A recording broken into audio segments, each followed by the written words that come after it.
chelation can remove obstructions or blockages from arteries and help avoid painful and expensive surgery. Now there's Angioprim. It's a liquid oral chelation product that you take with juice. You start to feel the results fast. Angioprim increases blood flow all over the body, and that means more energy and strength to take on the day with less aches and pains. 60 years of research has gone into chelation, and Angioprim is the result. A safe and easy way to unblock your veins and arteries from buildup that slow circulation. Paging Dr. Jones. Please report to the emergency room right away. Log on now for a special radio offer from Angioprim. That's angioprim.com/radio.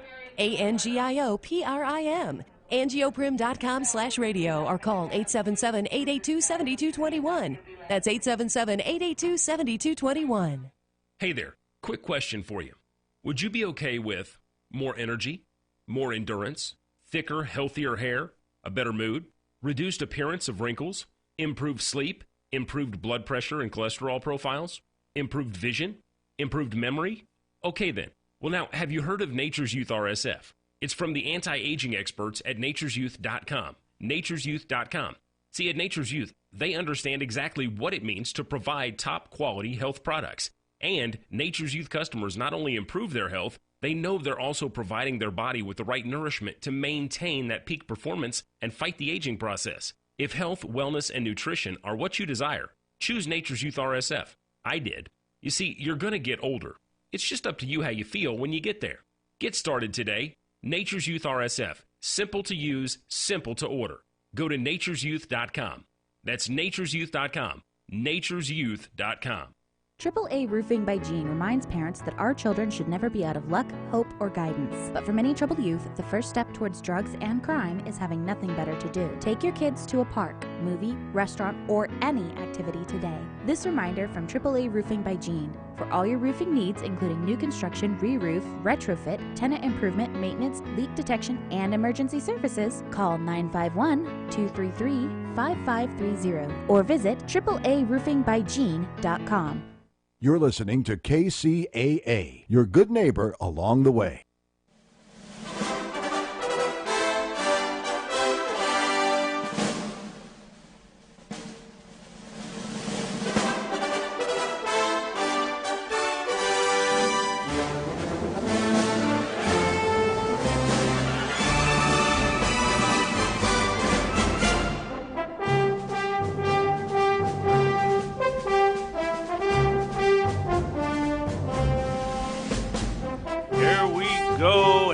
Saturday to all of you going out to get your cube of light beer at your local grocery store and some hot dogs and cheap hamburgers.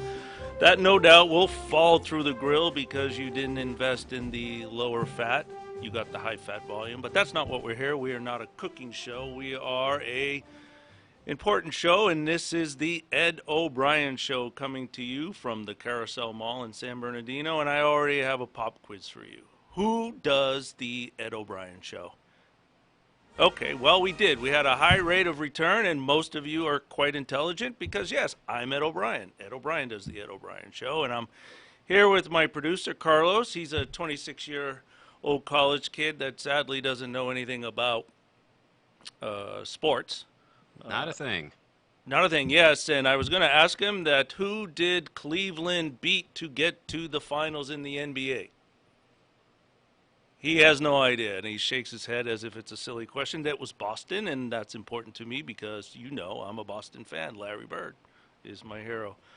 We're not a sports talk show either. You can go elsewhere for that. We are a public issues, political, poverty, legal, criminal, all of those things that affect us here in San Bernardino. But today, as you can tell, I'm ready to charge a hill with the Marine Corps. It always gets me going. And Carlos told me that the internet puts 10 pounds on me, but from the screen I'm looking at, it looks like it puts about 22 pounds on me. Oh boy, it's the little 26-year-old kid going at it. But because it is Memorial Day, it is a serious holiday for those of you that are memorializing our fallen heroes out there in the community. I wanted to focus our attention today on the military and what is good about the military and what is not so good and what is challenging us. Because again, as most of us will have Monday off, it's for a reason. It's to contemplate. I hope you would give some time to contemplate all of the young men and women who had their lives ended early because of war. It gives us an opportunity to explore because we have right now, as we speak, young men and women in battle zones, and they are risking their lives. And we should ask ourselves why, and whether or not it's a good public policy to be doing this. And so if you want to call in and you have strong opinions about our military and about whether or not we are making headway and doing the right thing, you could give me a call at the local number if you're in the beautiful IE today. It's a great day out there, sun shining, 188-909-1050. Or if you are national and you're outside the IE and you might be up somewhere beautiful like Santa Cruz, or maybe my family's listening out there in Boston and contemplating the Celtics loss, you too can call in at 188-909-1050 and let's have a debate. I want to start first by looking just at the numbers. I'm looking here at a PBS NewsHour story from May 24, 2015. And yes, in the Civil War, that was a battle. You know, often we hear our politics are so divided, our politics are at each other, and we forget, I think, somehow that 498,332 American citizens died fighting the Civil War. It seems to me that is a good indication that we are not at each other's throats as we once were in our nation's history. World War I, we lost 116,516 of our service members. World War II, 405,399.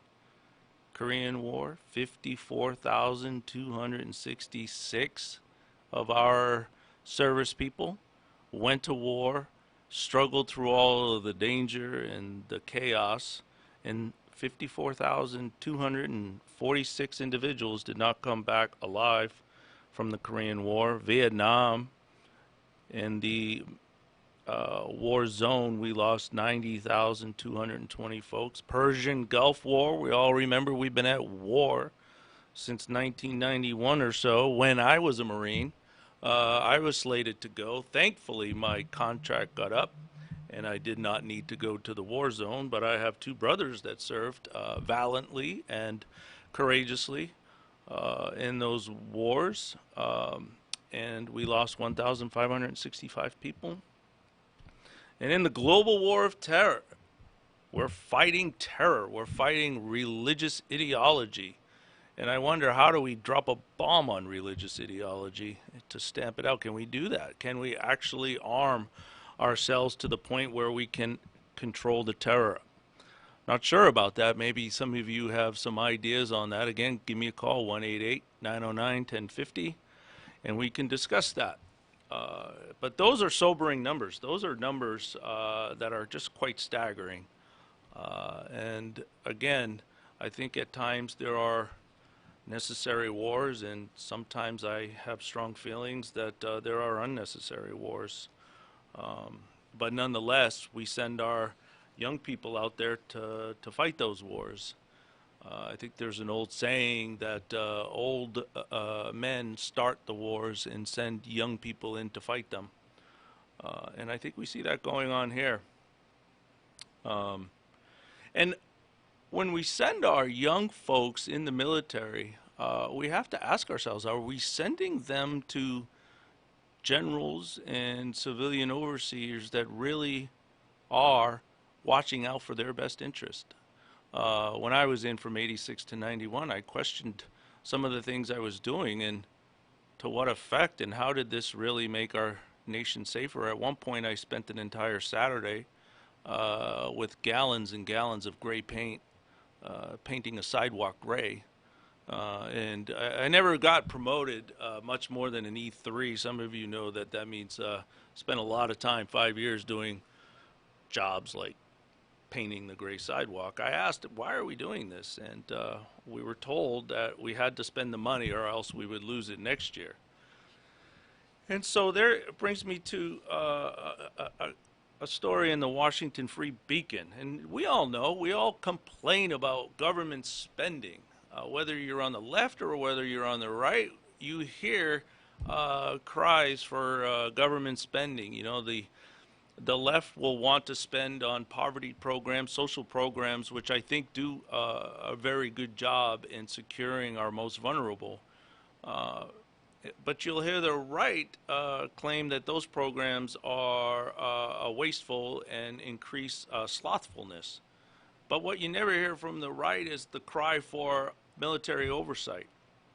And according to the story from 2014, nearly $420 million in weapons and other, quote, sensitive items, end quote, have gone missing from the U.S. Army bases in Afghanistan and not likely to be recovered due, this will surprise most of you here, you ready? Mismanagement and improper accounting according to internal reports. If the government, if the military cannot track $420 million worth weapons and secret sensitive other material that no doubt ended in the hands of the enemy to be used against our young men and women who signed up to serve their country, are they protecting our kids? Are they doing that? Are our kids out there in a war zone being protected by good management strategies by its generals?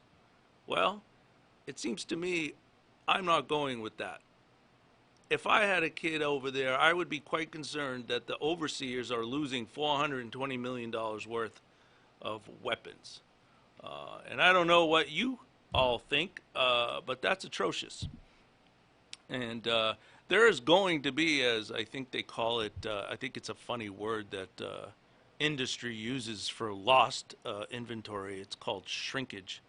Every company has it. But I would imagine if you were the manager or CEO of a well-known company and it was reported by your own internal audit that you lost $420 million worth of shrinkage, you'd be walking out the door.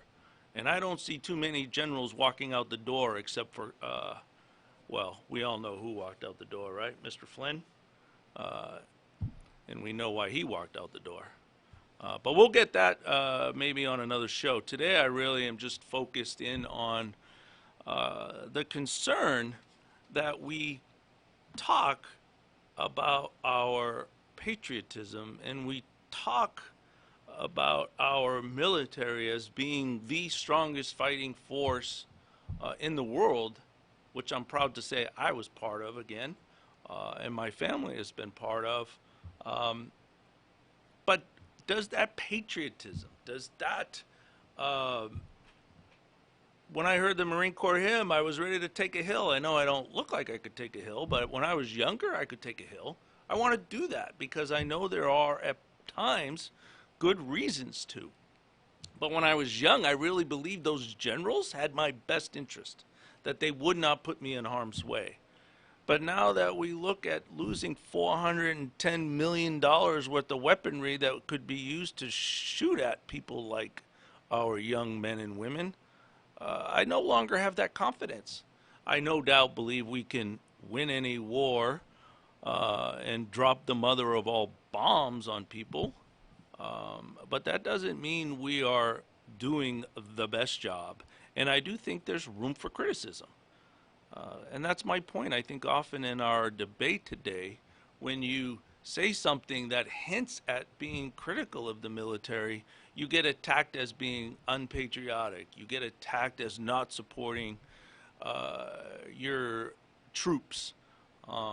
And we are very sensitive to that because we had such a dark history during the Vietnam War. We had folks either drafted in the Marine Corps. We had the Marine Corps was an all-volunteer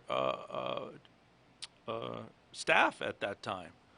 And they came back under traumatic situations. And we know now, we didn't have terms for it back then, perhaps, but we are well aware now of brain injuries and trauma and how you may look as if you were not injured in the battle zone, but when we get inside your head, and if we give you the opportunity to discuss and unwind from the stress of war, not many people come out unscathed. And then the young folks would come back from Vietnam and have to be attacked again in our country. And nobody wants to go there.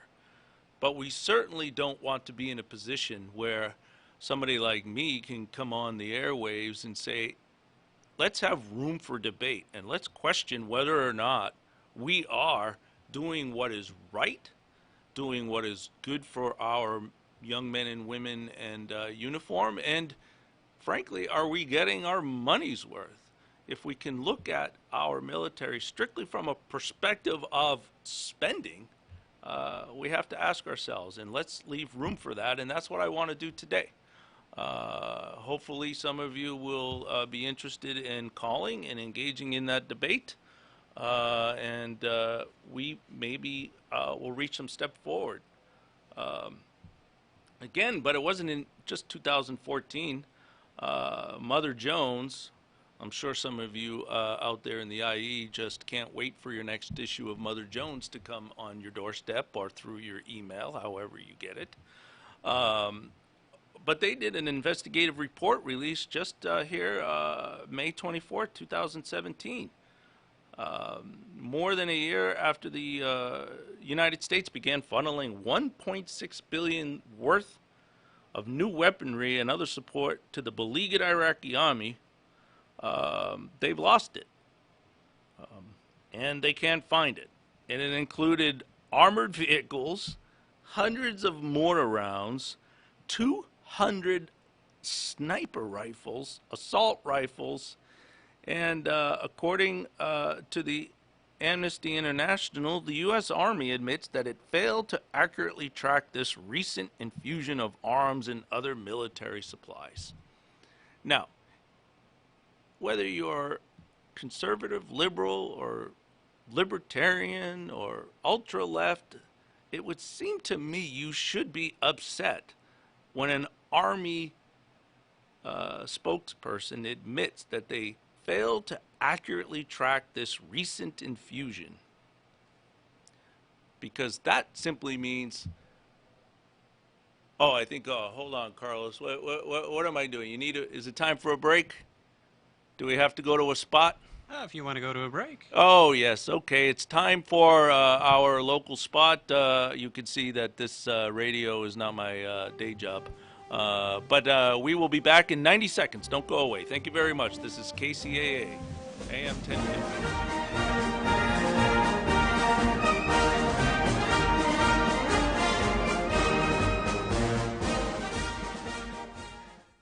For several years, KCAA has been marketing the Youngevity brand of nutritional and personal care products. Our experience with Youngevity has been 100% positive, so we are pleased to recommend them to you. Regarding nutritional supplements, we recommend Pollen Burst in the berry flavor and Tangy Tangerine 2.0 in the tablet form. For regularity issues, we recommend 3-Day Cleanse, and for personal care, we recommend Morning Hydration Cream. You can shop online for Youngevity at www.kcaateam.com, or you can order by phone by calling 800-982-3197 and tell customer support that you are part of the KCAA team. Youngevity is an American company based in San Diego. Call Youngevity at 800-982-3197 and ask about monthly auto ship that allows you to buy Youngevity products at wholesale prices. That number again, 800-982-3197. So you went to dinner last night, you had your favorite pasta. Ugh. Or maybe you had a heavy spicy meal and it left you. Ugh. GetTheT.com. Maybe you mowed down a huge steak and your plumbing is all plugged. Ugh. GetTheT.com. Our super strength tea will take care of your occasional. Ugh. It's all organic and non-GMO. Get rid of ugh. We have so many great supplements, but our super tea is #1. GetTheT.com. That's GetTheT.com. This is KCAA.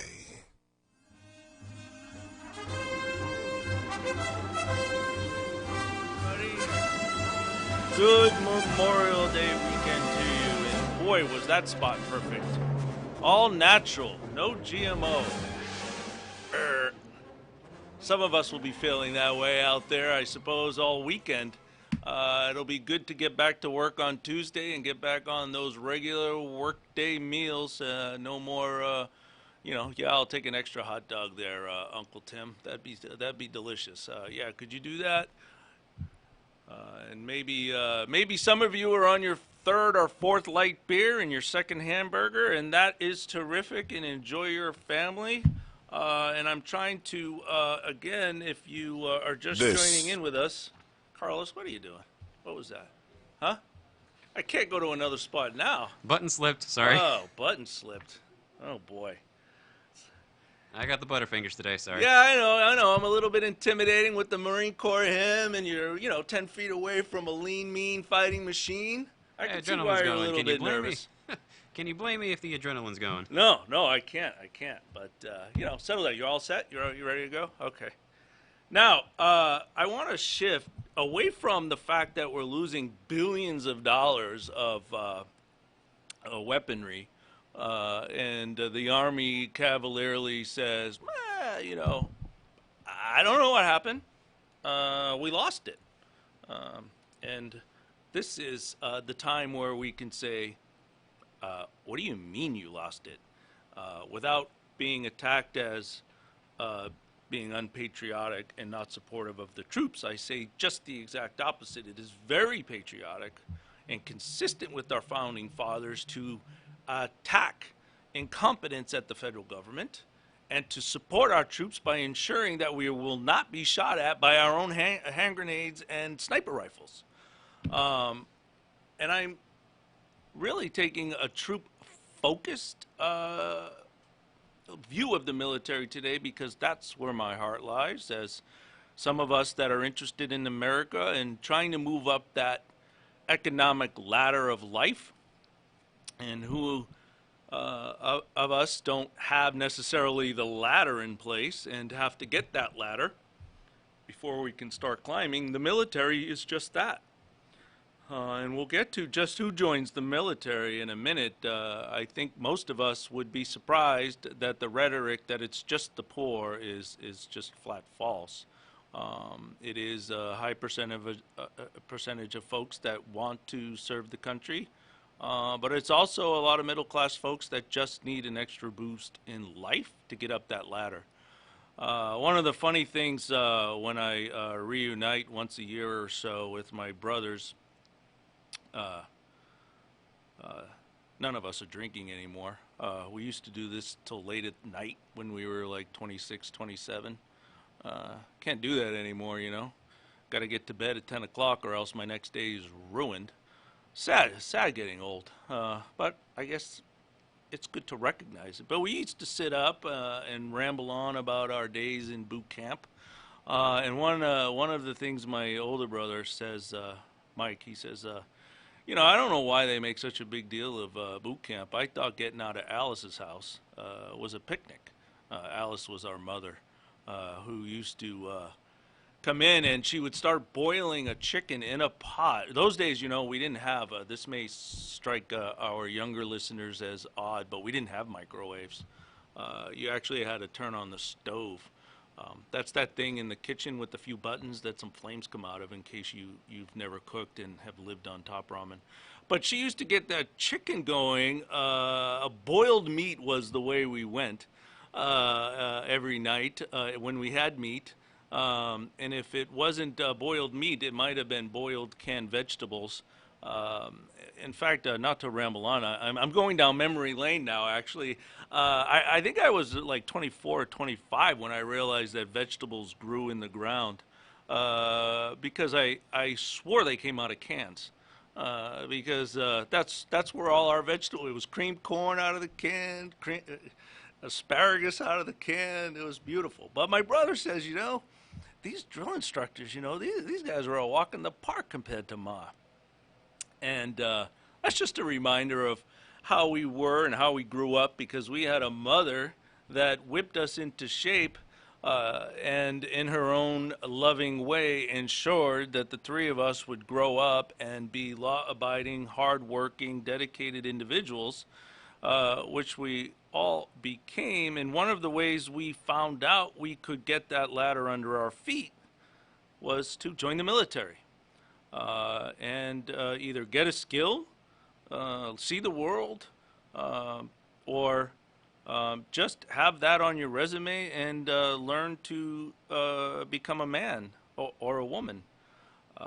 When we were in, it was an interesting time. Thankfully, for the most of my time, it was a peaceful situation, and I did learn a lot. But I do think we're failing now. We're failing our troops. We hear that Mulvaney guy, Trump's budget guy, he's all over the news now and all over the radio talking about how we have to cut Medicare. We have to cut food stamps. We have to cut all of those social programs from people because otherwise, they're not going to work. Well, I got news for you, Buster. There are working folks that need these programs, that need food stamps. And you know what? Even food stamps aren't enough. Sometimes they need the food pantries where church organizations and social groups turn out to help our men and women in uniform have enough to eat. And I just think that is unacceptable. It's unacceptable that you can sign up and serve your country for whatever reason, whether you want to go to war, whether you're patriotic or you're just trying to get out of your lower economic situation, that we would put you in a situation where you can't provide for your family. And there was a report here from NBC News, August 17, 2017. What they did is they went down to San Diego. And for those of you who are not familiar with California, San Diego is probably the heart of our military service. Beginning, if you go south on the 5, you're going to pass this beautiful area of Camp Pendleton, which no doubt real estate developers would love to get their hand on. It's beautiful, but you don't see too much of the military. Then you get into San Diego, and you are surrounded by gigantic ships. And no doubt you are in a military area. But in that area, there are young service members who are poor and hungry. There is an indication here that they followed one of the families, and it says, according to NBC News, 620,000 households that include at least one soldier, reservist, or guardsman, or 25% of the nation's total active duty and reserve personnel are seeking aid from food pantries and other charitable programs across the country. So when Mulvaney says, look, folks, we are going to cut, we are slicing and dicing these social programs because you know what? Slothfulness will ensue. Well, go down to San Diego, Mulvaney. Go ahead, get going. Go take a look at some Navy SEAL. Go take a look at some recon ranger from the Marine Corps and say, you know what, you're being a sloth because you're going down to the food pantry. It's a disaster. It's unacceptable, and we don't hear an uprising for it because it troubles us. It troubles the left. It troubles the right. The left has a hard time promoting higher expenditure in the military, but why can't we promote and gather around higher expenditure for pay increases? And it's hard for the right because what they do is say, you're unpatriotic. They can't say our military is failing. When have you heard, I apologize, a strong argument that our military is failing? We know we've been at war forever, and what we hear is that Congress is hamstringing us. We can't really go out and take care of business the way we want to. Or John McCain saying, you know what, the $54 billion proposal for military spending is too low. I never hear them talking about let's pay the people more. I never hear them talking about maybe we've been at this 10, 12 years and we haven't succeeded because we don't know what we're doing. But I can tell you this, what's unacceptable and what seems easy to fix is to make sure that the military have enough food to eat. They have a nice shelter, and they are not struggling to meet ends meet. And according to NBC News, I'll just quote here this report, that adding to the financial strain for military families, the Defense Department this year issued its lowest pay raise, 1% in 50 years. According to the Military Officers Association of America, a nonpartisan, not-for-profit. 1%, that's what you get, folks. That's what you get for your routine deployments. That's what you get for going overseas for 10 months to a year, coming back for 10 months to a year, and then rotating back out. We're thanking you for, we're supporting you with food pantries and a 1% pay raise. Come on. Really? That's what we're doing?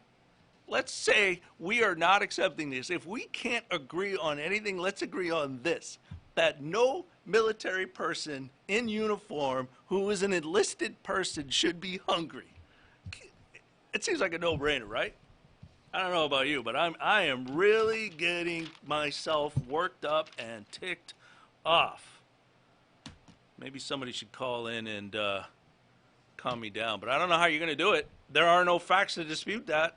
You can't tell me that's right. You can't tell me that, oh yeah, well, there's a good reason for that, because if we don't feed them right, if we pay them from the dole, they're going to be slothful. You know, it's crazy. But you know, again, according to the NBC report, this will astonish you, I hope. It astonished me. Do you know why we keep the pay so low? Come on, think about it. I mean, we know we can afford it because the president and Congress wants to spend $54 billion more. Here's why. Because the pay in the military was outpacing the civilian pay for the same skills. Yeah, so if you're an E1, E2, or the Grand E3 Lance Corporal, such as I was in the Marine Corps, and painting sidewalks, and maybe running around with a gun at one point. They trusted me with a shotgun and 6 shells. And I walked around the hills of Irvine.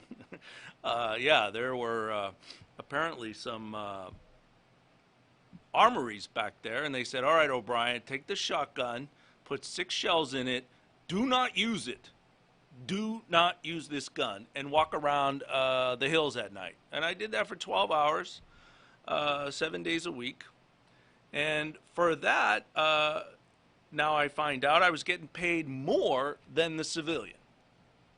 And so what the government does to fix the pay disparity is not to look at how do we increase the salary and the pay for the living, working poor to be comparable to those that are in the military. They shrink the military pay raise. That's the logic. Oh, you, O'Brien, are making too much with the security guard out there in Orange County patrolling a large lucrative bank. And rather than up his salary so he can live a more comfortable life, perhaps have more food security, living security, probably could put new shoes on his kid, and if he needs new tires for his car, we're going to make sure his pay is okay. No, can't do that. We're going to stop pay raises for the military, and we're going to keep it at 1%, the lowest in 50 years, because otherwise it's too uneven. Now that, my friends, is ridiculous. I don't know. What do you think, Carlos? Should I take a break? You can tell I'm like, I haven't even sipped my coffee. It's all up to you. You're the driver. I'm the driver, you say. Well, let's go to another 90-second spot. Don't leave us. We will be back in 90 seconds. Again, please give me a call, 1-888-909-1050, 1-909-888-522. You are listening to KCAA AM 1050. Bum, bum, bum, bum, bum, bum, bum, bum. Well,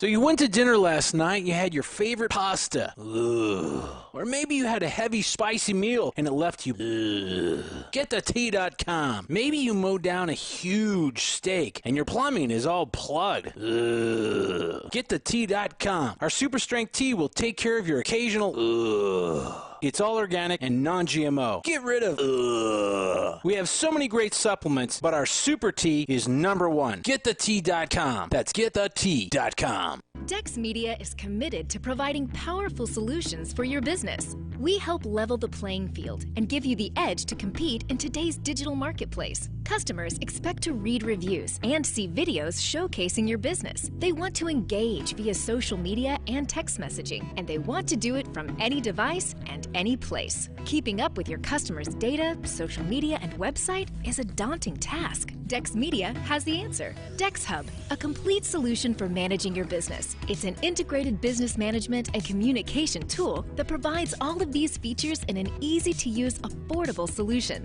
You'll have a dedicated advisor who works with you every step of the way, just like they're an extension of your business. Let us help you stay connected with your customers and build on the reputation and loyalty you've worked so hard to achieve. It's easy and simple, saving you time. To get started, check out Dex Hub at dexmedia.com or call 888-733-9482. This is KCAA.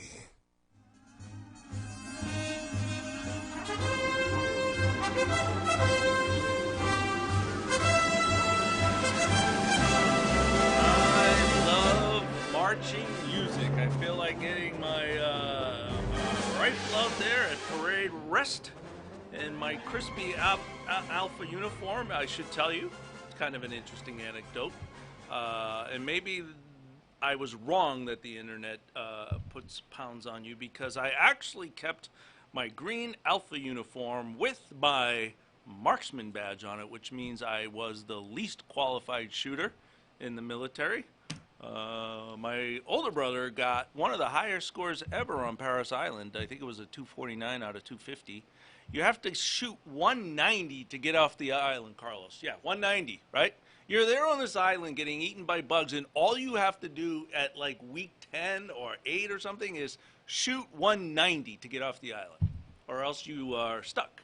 I shot a 191, and for that I got marksman. And it's kind of embarrassing because everybody knows when you have to put it on your uniform, it says, every Marine knows you are the worst shooter we have. And then I wonder, why was I really did. I cooked so many potatoes. I was in the kitchen. I was on watch. I was buffing floors, painting sidewalks. Maybe it was because I couldn't shoot straight. I thought I was quite capable, but there you go. That's just a little history. And how qualified I was.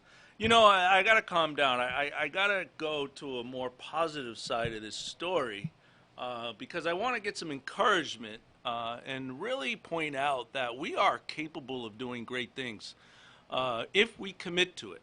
One of the most successful programs for the military vet is the GI Bill. And I used it. Look, California in 1991, I'm going to tell you straight up, I was in the Marine Corps and I was winding down, and I had such a schedule that I could take one college course, and I took oceanography. And that's where I learned tidal waves are not tidal waves, they're tsunamis. But I only knew them as tidal waves. So I did a paper on tsunamis, and I got an A, and this was at the community college. You know how much it cost me, Carlos? Just say maybe about $20. You mean per unit or the whole class? I'm going to say per unit. Yeah, no, I think the whole total was $18 or something like that. Holy crap. You know how much I paid for 2 years of my first 2 years of college at community college? Probably going to have to be under $200. $200. That's exactly what I paid, other than books. How much are you paying? Well, let's see. Per semester, I'm paying about $400 a month, or $400 per semester. That's not including books. Yeah. Look, we used to have a great system, and then I transferred over to UCLA, and I got to use my GI Bill, and I didn't have to pay a dime. And that's because UCLA was well-funded, as were the Cal States. But where did all that go? California used to be the place, no matter where you started in life, you were guaranteed to be able to move up and get a world-class education. And I'm not so sure that is true anymore. I see that students are maxed out with work schedules, trying to balance that. But anyway, that is all aside. The GI Bill sent men, primarily at the time, returning from war in World War II, or free college. And I'm looking here now at a marketplace report in October 6, 2009. I know it's old, but I don't think history changes too much once it's been written. We had at one point, it's an interview with the different people that benefited from the GI Bill. And one historian wrote, according to the report, that the free education that so many veterans got under the GI Bill helped make the greatest generation so great. They came back from war and all its tragedy and all its carnage, but at least if they were capable to get to college, they could get to college because it was paid for. So I don't want to listen to arguments that simply because something is government funded or government supported, it must fail. Because we know that government support for the GI Bill has encouraged, and we know according to this report, that the GI Bill in the greatest generation provided the education for 14 Nobel Prize winners. 14. 14 had to go to war and become a veteran. 3 Supreme Court justices, 3 presidents, a dozen senators, and Pulitzer Prize winners, all getting their education through the GI Bill. And it was, of course, at great cost. Not easy to be a veteran returning from World War II. And at one point here, I can't find it, but I think it's absolutely correct. It says that the greatest invasion America has ever seen were the returning vets storming our colleges, because they were ready to learn, they were ready to go, and they were ready to move up and put that terrible history behind us. And it worked. So that is a point where if you are so ideological that you can't accept certain things the government does can be beneficial, then grapple with that. Put that in your cap, as they used to say. But this is all leading up to a plea for your help. And maybe I haven't alienated everybody here in the IE. But in the last few minutes here, when I get to it, I'm going to be talking about the veterans home that is there's this private organization. It's a non-for-profit community of friends, and this was reported in the Daily Facts and also the Redlands Daily Facts. San Bernardino Sun and some local leaders have commented on the fact that this organization has a long history of building beautiful homes, supportive housing, and they do it for different individuals. There are individuals, they have some that are for mentally ill, and it's supportive housing. So what supportive housing means is not only do you get a apartment that is safe, it's clean, it's secure, you also get support right there at the complex. So if you're struggling with mental illness, if you're struggling with addiction, you can walk downstairs or walk across the quad and see your counselor and see expert individuals that can help guide you and help work with you when you are in those challenging times of need, because we know with addiction, we know with mental illness, there are good times and there are bad times, and the most important thing is the stability that can come with reassurances from a friend, from family. And this is a great organization. They just finished one in Fullerton. Actually, I was out at their gala. It was a terrific event where they pointed out their amazing tenants and their amazing staff who do great work. And they're trying to come out in the IE and actually help veterans. What they want to do is build an 80-unit apartment building, I believe it is, right there on the southwest corner of Ligonia and Texas Boulevard in Redlands. And it is zoned. There's a church there. There's some within the area. There are some businesses, but it's a residential area. And this will prove to be, if they could build it, will prove to be one of the nicest structures in the neighborhood, because that's their standard. Their standard, they being Community of Friends, standard is to make sure that its building, its apartment complex, is one of the nicest in the area, because they know that there are critiques and criticisms from neighbors, and some of them are valid, about traffic and about maybe density living. But working and collaborating and compromising, which Community Friends has done, can ameliorate some of those concerns, and then we can get the house built. And if we could get that house built, we could house 80 homeless veterans. So in our homeless population, the hires, the military veterans, the veterans of the military are a high proportion of our homeless folks. And they can be struggling with addiction, they can be struggling with mental illness, they can be struggling with all sorts of trauma. And what ends up happening is they become high users of very expensive facilities like the ER. You can imagine if there is somebody challenged with mental illness and they are off their meds and they can't get access to their medication and they're having a psychotic break, which, by the way, would generally mean they would withdraw from confusing situations. And there is evidence by the MacArthur study that those that are experience psychosis actually are less dangerous. So I don't want to buy into that, and I don't want to continue the stigma that mentally ill are dangerous. There is no evidence of that. And as I say, there's evidence to the contrary. But nonetheless, if there's a struggling veteran and he has no home or she has no home, they end up in the ER. Extremely expensive.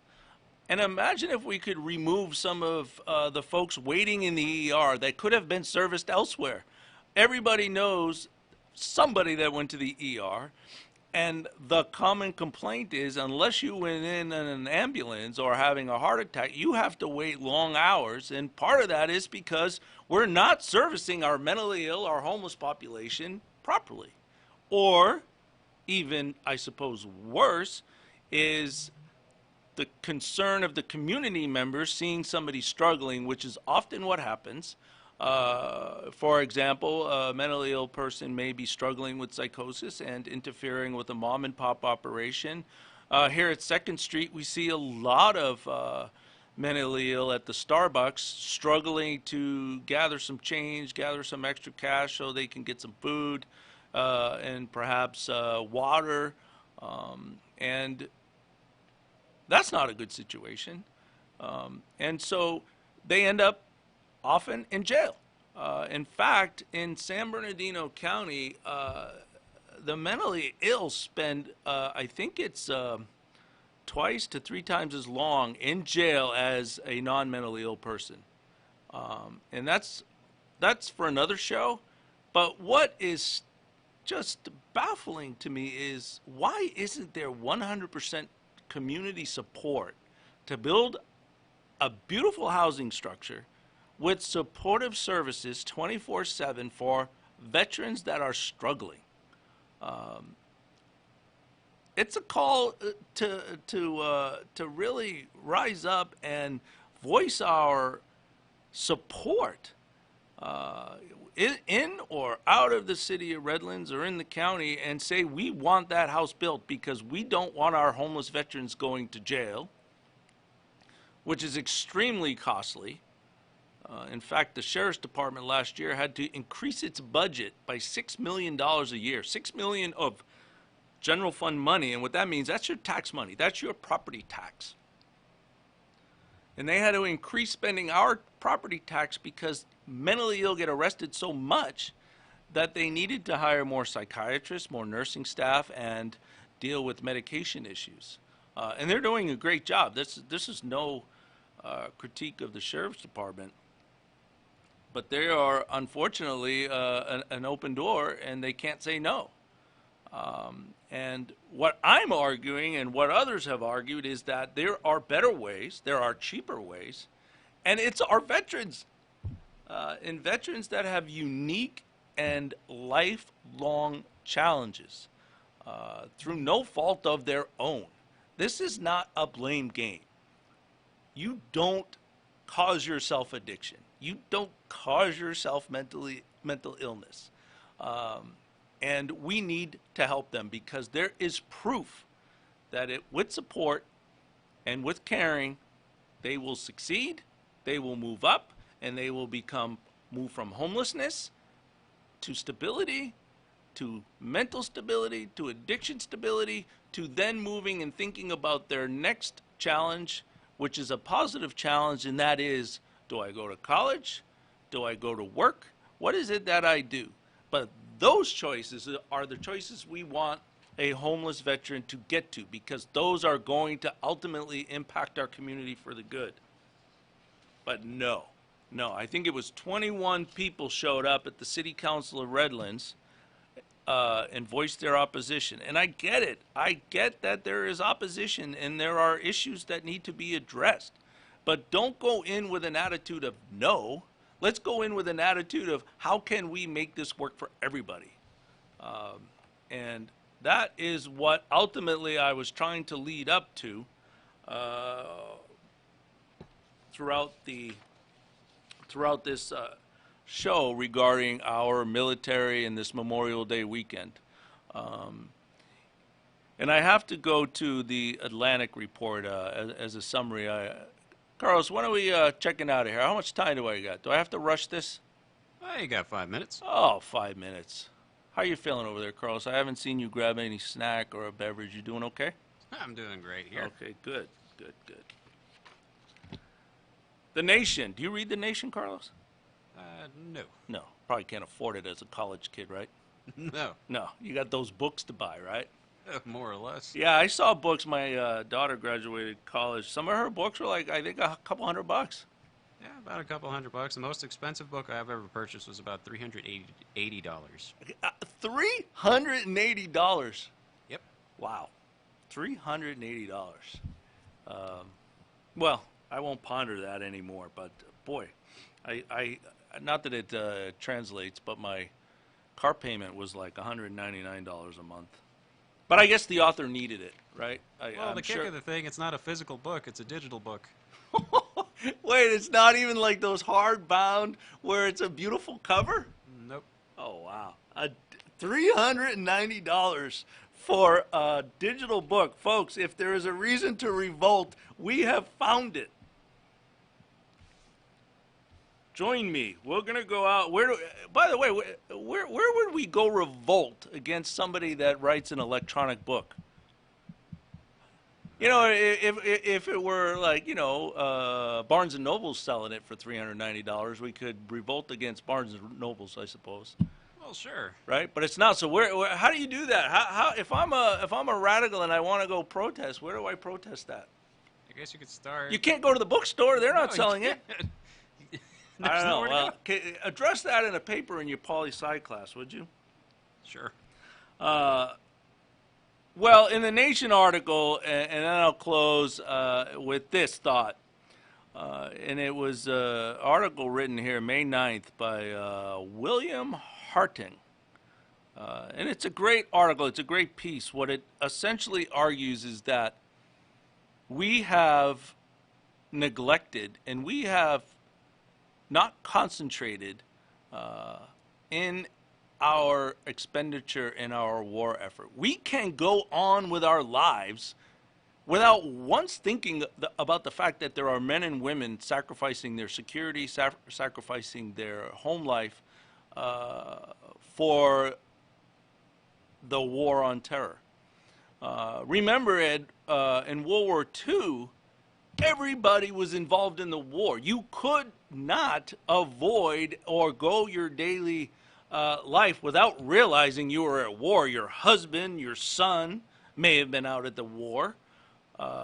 You were rationing maybe gas and maybe some butter and fat, and women were getting out of the home and going to work. We all knew at the time we were at war and we were sacrificing. And that's what the point of this piece is. But what I see, ironically, are folks that go to the airport and they're frustrated and they're mad at TSA. Wow, this is such an inconvenience. You know? But it's an inconvenience because we want security. That's all I hear about. What about public safety? What about public safety? And then when you allegedly see public safety in action, you go, I don't want that. It's a hassle. And anyway, it's only an appearance of public safety, by the way. I might go on a tangent because they've done studies where something like 90% of the secret things used in a test have passed TSA. But nonetheless, the point of the matter is that is a confrontation about where we are most likely to confront the war unless we have somebody fighting in the war or in the military. Like in World War II, you knew somebody there fighting. And you read the newspapers. We don't even read the newspapers. It's unbelievable. And that's what the point of this article is. And I would really encourage you to take it up if you're prone to not agree with the Nation or the Atlantic. You take it up and challenge yourself. Because right now we have direct war spending, $1.7 trillion. $1.7 trillion. And Carlos is over there buying a book as a kid trying to get ahead in life for $350.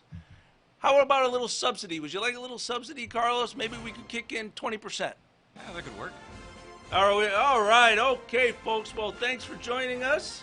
We nailed it here on Memorial Day weekend. I am not going to say Happy Memorial Day because it's not a happy moment. It is a moment for thoughtful reflection and thinking about whether or not we are protecting our folks.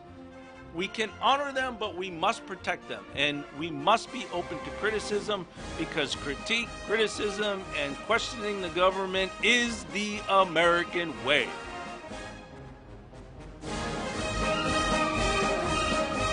Each other in a record third straight NBA Finals, the Cavaliers and Warriors, as the finals don't begin until Thursday, June 1st. Kevin Durant says they'll make the most of the layoff and stay focused.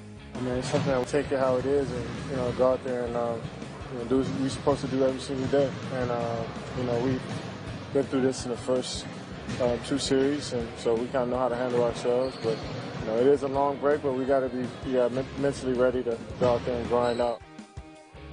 Sources tell ESPN the Spurs might make a free agent run at point guard Chris Paul, and the Clippers are concerned, even though San Antonio has little flexibility with their salary cap. Celtics point guard Isaiah Thomas is eligible for a contract extension this summer, but said yesterday he's okay with waiting until he reaches unrestricted free agency next summer, if that can help the team now. Some sad news as the Phillies have announced that Hall of Famer pitcher Jim Bunning passed away overnight at the age of 85. On the baseball scoreboard, Yankees lead the Athletics 3-2 in the top of the 8th inning. Bottom 8, Blue Jays with 3, Rangers 1. Bottom of the 5th, Rays and Twins all tied up at 2 apiece. White Sox lead the Tigers 1-0 in the top of the 7th. FA Cup final, Arsenal defeated Chelsea 2-1. Listen to NBC Sports Radio on your local station, online, or the free mobile app.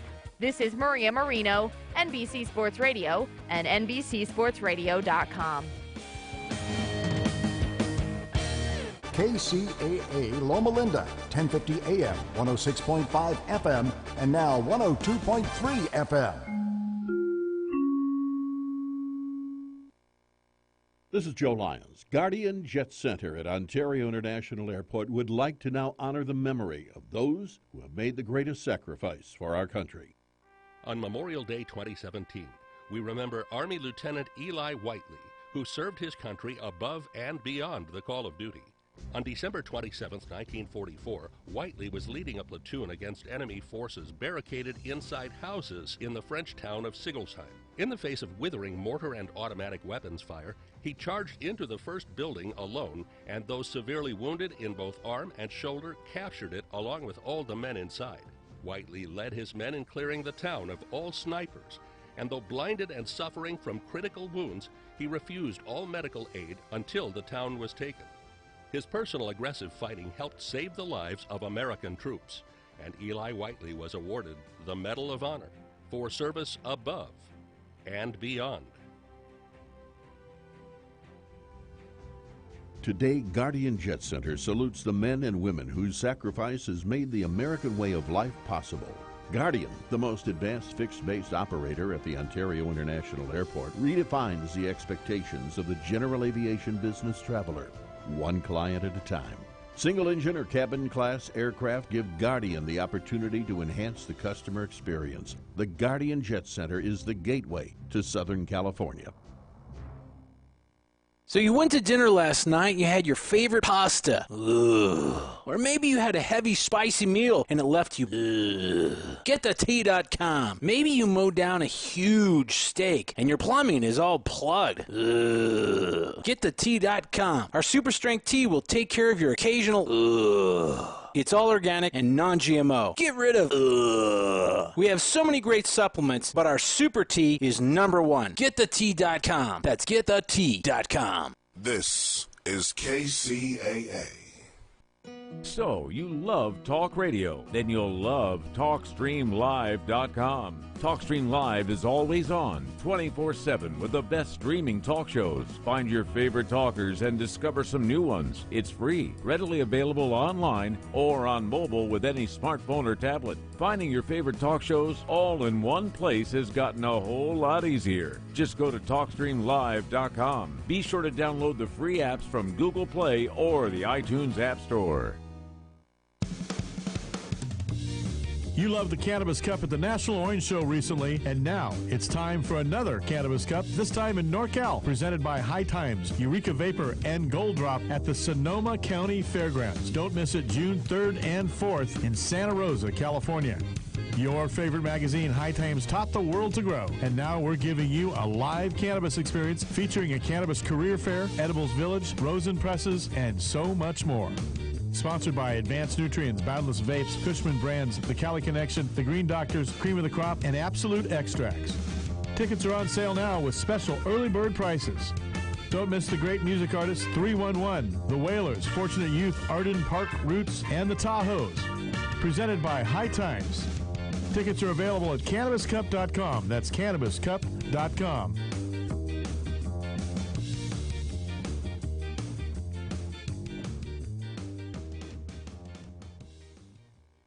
KCAA. End time is not what you thought.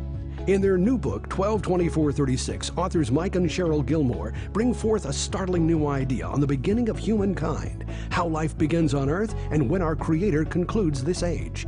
In the book, 12/24/36, three small groups of individuals, separated by thousands of miles, discover together the answers to the beginning of our universe and all the life it contains. Mike Gilmore is the author of 5 Levels of Power novels and the Sled Investigation series. Cheryl Gilmore is current state director in South Carolina for MUFON and brings a lifetime of experience with UFOs and related fields. As a team, their new book about life in the near future on Earth sets aside most people's religious and scientific beliefs. Available exclusively on Amazon in softback for $8.99 or the ebook price for only $2.99. Remember, Amazon softback $8.99, ebook only $2.99. 12/24/36. Get your copy today. You're listening to an encore presentation of this program, KCAA, the Inland Talk Express. Jump off that exhausting hamster wheel and into balanced living with Dr. Marissa. Promise you joy in the mystery. Dr. Marissa, also known as the Asian Oprah. Her mission, to be a beneficial presence on the planet. Her purpose, to be your personal advocate to live, laugh, love, learn. Her life motto, don't die wondering. Take back your life with Dr. Marissa Perry. And welcome. You are tuned into my weekly talk radio show called Take My Advice, I'm Not Using It. Get balanced with Dr. Marissa every Tuesday at naturally high noon here out of Hollywood, California, Sunset Gower Studios with Universal Broadcasting Network. And then every Thursday at 7, Saturday at 1 on my syndicated CNBC News radio channel, KCAA. AM 1050, FM 102.3, FM 106.5, and everywhere and on any number dial on my iHeartRadio syndicated channels.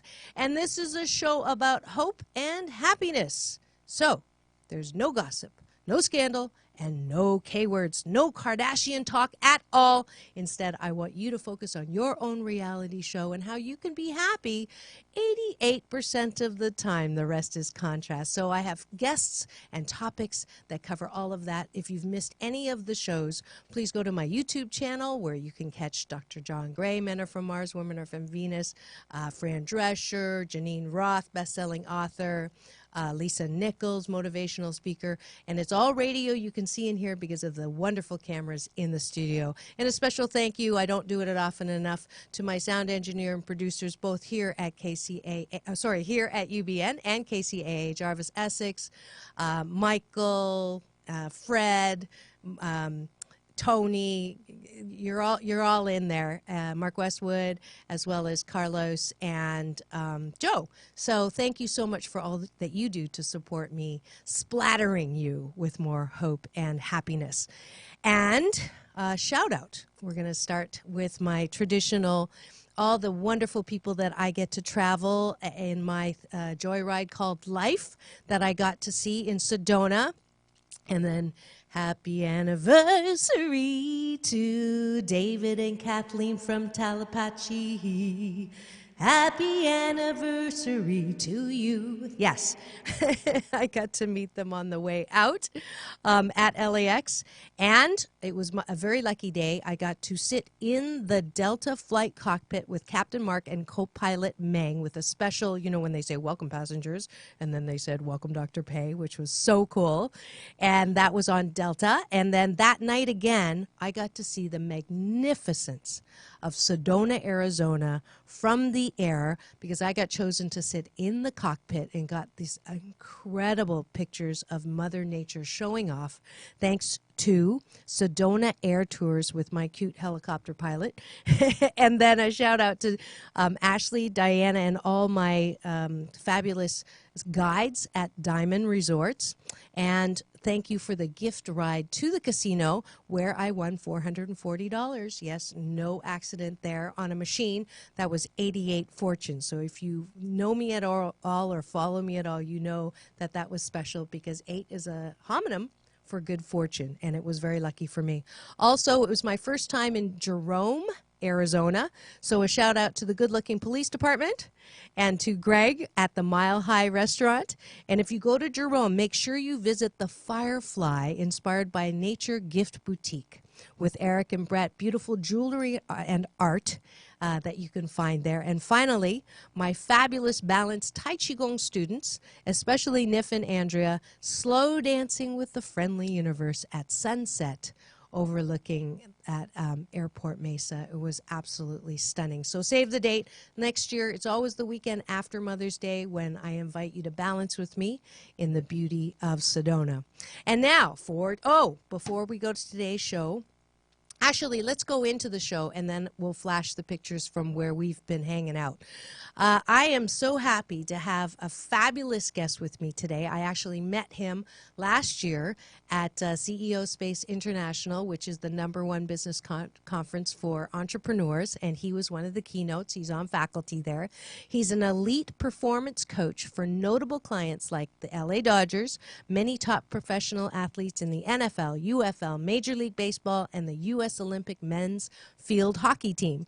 Dave's also a former world-ranked tennis player and also works with Army Rangers and Navy SEALs and executives, helping people, getting your mind to work for you rather than against you. So you can see why I like him. Because when you get your mind right, everything goes right. Please welcome to the studio one of my new best friends, Dave Austin.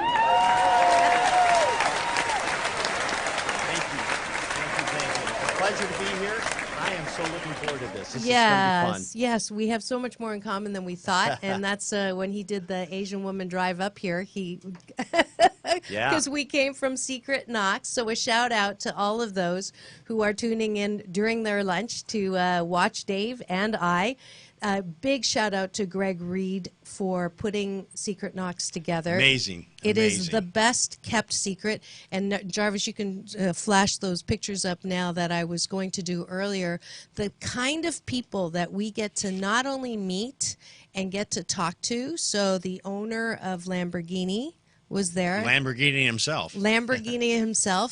We just listened to the originator of Showtime, as well as Lifetime TV. I got a picture with a very tall, 1 in a billion, the first drafted into NBA from India, Yeah. Mr. Singh. And it's just been, and then you, Pat O'Brien from TV, a legend in TV. He was there yesterday speaking. So, and you're going to be speaking right after. I dragged him away to do the live show, and then we're going to drive back down Hollywood Freeway and get you on stage to talk. So Looking thank forward to you that, too.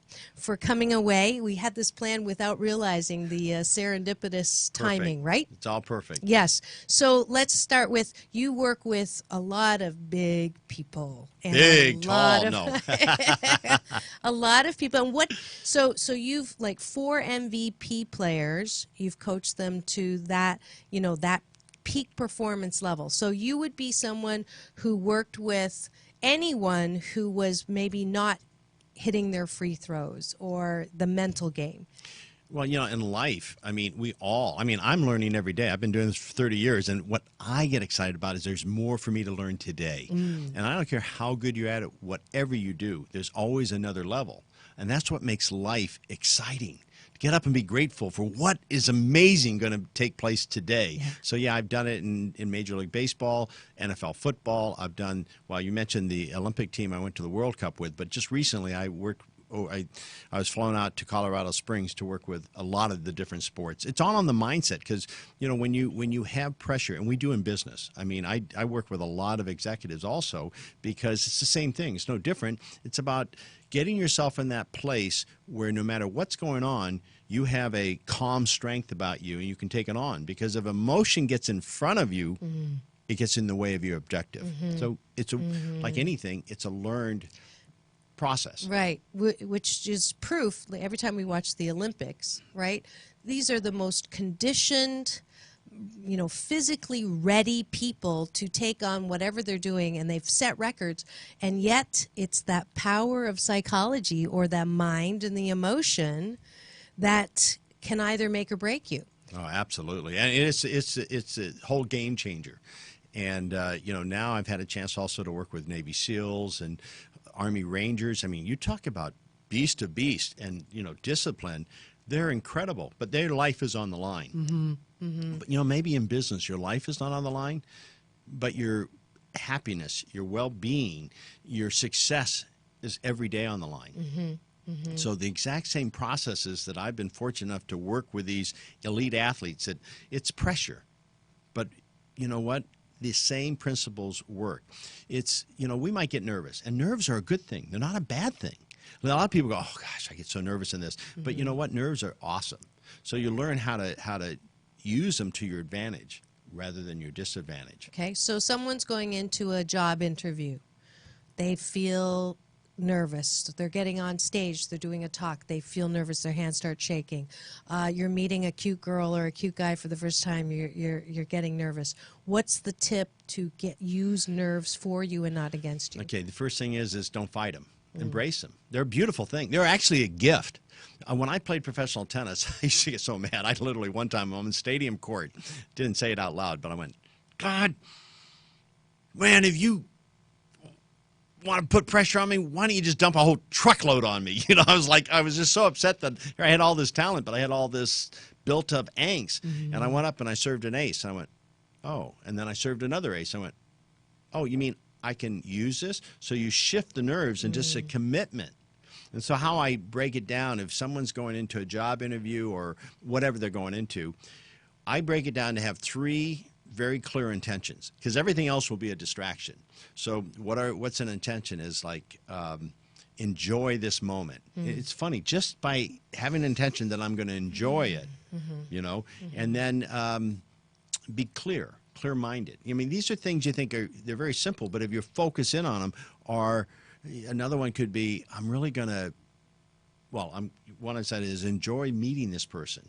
You know, it takes all the pressure off. You're just, and have 3 separate things that you're doing that you're very zoned in on. If anything else comes in, that's a distraction. So just say, not now. This is what I'm focused on. And then what I do is I take 4 deep breaths. The very breath brings you to that, I'd say the oneness with God, but that's, you know, whatever it is. You know, friendly universe, source, whatever, the thing whatever, that's out whatever there. Whatever it is, there's a greater strength that all of a sudden I tap into that I completely trust. And so then it's not so much about me. I let it be something greater than me, and I just free flow into it. And that's what I do with my athletes. I have a PGA golfer right now who's playing a separate event that today he's on the golf course right now. But we did what we call a game ready, where we set the 3 intentions. We then tap into gratitude, because gratitude is your secret sauce. When you're grateful, see, what you feed is going to grow. What you starve is you're going to die. So feed everything you're grateful for. So you're already more empowered. So as he's on this golf course today, he's out there, you know, enjoying the pressure. Instead of going, oh, I got to make this putt. I got to do this. Or I got to, you know, that's an energy. Could you hear the difference? It's a whole energy change. Yeah. So you come in and embrace it, and with joy and with very clear, defined intentions, it's a home run. It changes everything for you. Right. But sometimes that which is easy to do is easy not to do. Right. So like in anything, it takes practice. I didn't become a professional tennis player without, you know, once I learned how to hit a backhand, I didn't go, oh, well, I now hit a backhand. I don't need to practice anymore. Right. No, you turn it into overdrive and you practice it over and over again. Same thing that we want to do for our minds. Most people don't think about that. Right. Prepare our minds to be successful, because your subconscious mind is going to want to do whatever it's familiar with. And if it's not familiar with you winning at every step, then what it's going to do is get nervous, and it's going to break down because it doesn't want to go into unfamiliar territory. So there's ways that I use to practice people to see it in advance, so their subconscious mind goes, hey, you've been here, you can do this, go for it. You know, supporting you rather than distracting you. Okay, so filling your mind with conscious positive intentions, not letting anything extraneous to the 3 intentions get into your mindset. So those are 2 really good tips. What about when people, like, let's say you didn't hit the ace. Let's say you did all that and you double faulted. So then what? Well, then you just go, okay. I mean, there is that shakeup for a moment. Yes. But I have trained my brain to go, there is a gift in everything here. So maybe I don't see it right now, but because let's say like this golfer today, let's say he has a terrible round. Well, then we'll come back in the debrief and we'll go, okay, what did we learn? What was the win we took away? Because you're not just about trying to win this tournament. You want to be, he definitely wants to be number 1 in the world. Right. So if this is just part of our journey to be number 1. Yes. So if I would have double faulted, which I did, I hate to say it a few times, once I shifted my energy, it was like, okay, the world's not over. Okay. You know, it's not ending. Right. It's like, okay, How can I learn from that so I can be better in this next serve? So now you're staying present instead of letting the past kind of catch up to you. Right, Because the or- moment you let the past dictate, you're no longer in the present moment. So I have a thing where I go, just throw the trash can out. Just throw the trash can out. Because if you hold on to the trash can, start worrying about, oh no. Then you start throwing more trash in. All of a sudden, you start getting weighted down and everything. So throw the trash can. Yeah. This is a new moment. Yes. Because in this moment, if you're totally here, it can be brilliant. It can be the greatest moment of your life. But if you're looking behind you of that double fault, Yeah. you've lost this incredible, great moment now. Yeah, absolutely. Go. I feel like I'm talking to my twin or something. Jarvis can attest to that, right?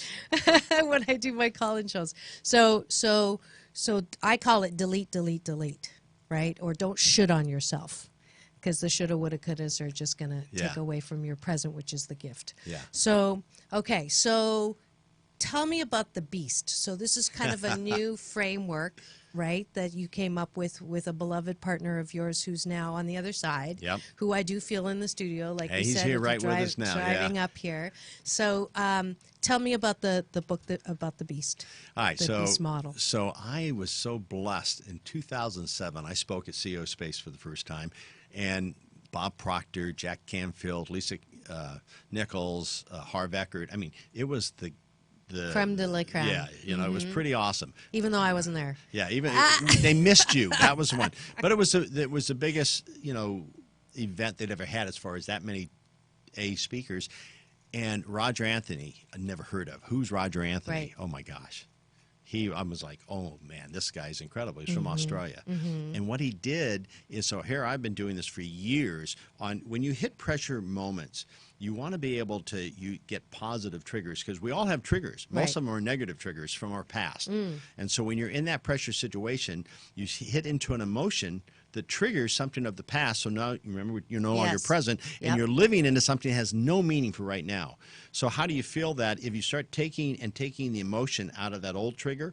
Well, the animal triggers that Roger came up with, it's totally brilliant. I mean, our program, the Beast Training, I don't know of too many training programs that are endorsed by the Pentagon. Yeah, that's I mean, pretty that's good. pretty cool. Congratulations. That's pretty cool. Yes. But Navy SEALs or Army Rangers, I mean, they're very highly trained. Yeah. I mean, they're off the charts. But the triggers are the thing that really helps them get everything they've learned, Right. tap right into a positive action. That's all what you want to do. And so it's training. Just as I mentioned earlier, I train to hit backhands. I train my brain now. Like I was given a thank you, listen to this, from the high op guys to go through some really radical stuff, which I love because I'm competitive, but I'm afraid of heights. Here I'm an extreme focus coach, and I'm freaking afraid of heights. I'm going, this works in everything but heights, But they're all looking at me going, okay, you're going to scale down, this 120-foot cliff. And I'm like going, yeah. And they're looking at me like, you're the screen focus guy. So I'm like, I have no choice but to do it. Right. And the Army Ranger looked me right in the eye. I mean, you're talking about giving your own medicine. It goes, put your emotion behind you.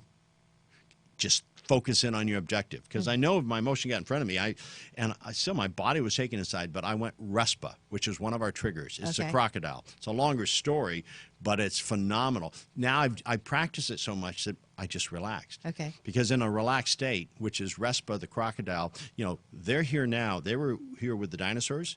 I have not seen a dinosaur lately. No. But crocodiles are thriving Still, because they yes. became adaptive to an ever-changing environment. Okay. So that visual of the crocodile of why RESPA, relax, then you can evaluate from a clear mind, from a present mind. S, now I can strategize. P, have some patience, but then act boldly. So it's a beautiful thing. So I said RESPA, even though I was nervous. But as I stepped off, I tripped, and I fell upside down. So I'm dangling 120 feet above the rocks. Now, normally, if I wasn't so trained, I know this is crazy, I would have just totally freaked out. And it would have been really dangerous. Of but course. And your credibility. Yeah, and my credibility. So I had to go RESPA and LASPRO. Now, LASPRO, I don't want to throw out a lot of, but that's okay. another animal. That's the falcon. The falcon, we have it filmed at going 240 miles an hour, hitting a tiny little white thing every time. Why? Because it has one thing it's focused on. That's it. Anything else is a distraction. So because I train this, I can't just teach it to others, I have to live it. Right. But 120 feet dangling over, I'm going, God, this is really a great opportunity. Thank you for this opportunity. But even though it was challenging, it's what kept me in the game. And I was able to kind of keep my focus on my objective rather than I am totally frickin' freaked out. Yeah. And it helps me when I go into some kind of business situation. And I do this with CEOs. I give them what I call a game ready, where they set their intentions, and then we visualize the success in advance. So they've already seen it. So their subconscious mind is already empowered. So when they go in, they're already grateful for this great meeting. It's a total different way. And I've had clients that have their biggest contracts they've ever gotten that they would have gotten their own way, but they don't because of doing this process. Interesting. It sounds like the law of attraction. It is, but here's the difference. Okay. The law of attraction is great. It is right there. But the most important aspect of the law of attraction that possibly didn't come out as clearly in The Secret, and I love they're all good friends, Right. But it is the action you have to take behind it. It's not, if I just sit here, now visualizing and seeing it is one thing. Right. And that's very, very important. Later on, when I retired from tennis, I went back on the senior tour just because I never allowed myself to be number one. I went, I'm going to go be number one in my age group. Well, I was 50 at the time. I became number one in the 40s. But thank you. But I thought, if I'm going to teach it, I got to live it too. Right. So it is the visualization, but it's the action steps. If I didn't take the steps behind it of practicing every day, doing the things that I need to do, but keep visualizing it. If you don't mind, one quick story of my own son. Please. He got signed he's a quarterback. He got signed by Cleveland in the Arena Football League. And he started, because what we say, our words are so important. Absolutely. Same thing as visualization. Yes. And he put up on his bathroom mirror that I am the MVP of the Arena Football League. So he said it every morning, every night. So, and then when he fed his dog, he'd say, I'm the MVP of the Arena Football League. And his dog would get all excited, wag his tail. He goes, all right, I know this got to be true because this dog gets so excited over it. But after about 2 weeks, he realized he got signed to come on as the backup quarterback. And then, you know what? Oh, I also need to be the starter. Yeah. So he had another little sticky pad. No, he didn't change it. He had both. He goes, I am the starting quarterback for the Cleveland Gladiators. I am the MVP. Right. So the year before, that team had gone 4-14, the bottom of all the teams. Yeah. So he came in, had he said, even though he's a really hard worker, the moment he did that, we have a statement in Extreme Focus called champions are champions before they're champions. You don't wait to win something. You don't wait to be there. You become the champion now, and everything you're doing, you start from being a champion. Right. And you'll be the champion. Right. So anyway, he did great, but the quarterback had been the quarterback there for a few years, was still starting the first game. Well, guess what? The first game, the quarterback was the MVP of the league that week. So I thought, well, at least I had a great camp. I have the right mindset. Second game, believe it or not, they're down 21-3. He gets brought into the game. And that usually a coach doesn't do that when someone's just been the MVP. Right. Shane never looked back. The team never looked back. He then led the team to 17-1, the best record ever in the history of arena football. Yeah. But he prepared himself for that success. Some people say, wow, did he get lucky? It's when, opportunity meets luck. He prepared himself, and he had said it so much, so when he got put in that pressure situation, his subconscious mind said, hey, you got this. You've got this. Hey, you're the MVP of this league. Right. And so he's gone on like this last season. He actually was the #1 draft pick in China. They started a professional football there, and he turned down Canadian football to go there. And he was the MVP of making football history there. He was the MVP, and I said when he came back, I said, you're going to call your agent, try to get on an NFL team, because the season was still going. Hey, I'm the face of China. I'm going to stay there right now. So it's just, things happen by what I call them winning habits. So just to play devil's advocate, and before we didn't do a station identification, if you've just tuned in and you're wondering who I am talking to today, who is so motivational, it is my new twin brother, Dave Austin, Extreme Focus, talking about peak performance and how to get there and how to overcome your own what's holding you up in the way. And he's the co-author with Roger of Be the Beast. Be a Beast. Be a Beast. And he just told a story about how your son intended and then focused, right?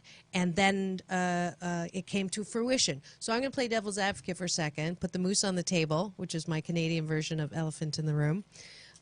Some people might say, yeah, but, that's too woo-woo and that's too psychological, and he just worked really hard and he just practiced a lot, and it has really nothing to do with the power of intention. It has everything to do with just working hard. What would you say to that?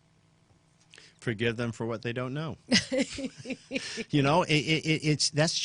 That's pressure showing up to an excuse. Like, I can't do that. Everyone can do this. Everyone. Right. I mean, but that which is easy to do is also easy not to do. And sometimes your subconscious mind is so tricky, so good. It will tell you things that you think, well, that's right for him because he did that.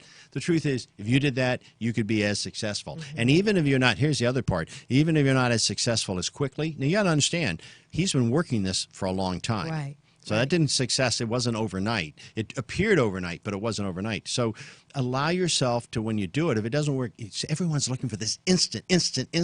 And, unfortunately, on the internet, it's so instant now. We have so many people out there saying, hey, write a book in 40 hours and, and you can be getting, 6 figures speaking. Yeah. I'm thinking, I've been doing this for 30 years, and it took me a long time to get to that point. Am I slow or am I dumb? No, it's just that people sell you on stuff that isn't real, and you'll buy into it because, that's a quick fix. Right. And I have just found, I'm not saying it can't happen quickly. I'm open for anything to happen, but be willing to be very clear on that which you love. Whenever I work with a client, I say, 3 years from now, what would you love? Just don't go into how, just tell me what you would love so I know where we're headed. Right. I know where we're starting. We're starting at where we're going to be in 3 years. Right. And so you have to be willing to go through that. And your mind will play tricks with you. Yeah. That ain't going to work. That's woo-woo. That's all this. Well, I've got a lot of people who say, thank you for allowing me to look at it a different way. Works. The woo-woo works. But it's work, too. Yeah. It's that's why it's I say. It's not all, yeah. And I would say in the true law of attraction, there's no disagreement that the action is inspired action, but it's not just, action for the sake of action, but there is action. You don't sit under a bow-tie tree and just, visualize it into existence. You actually have to have inspired action.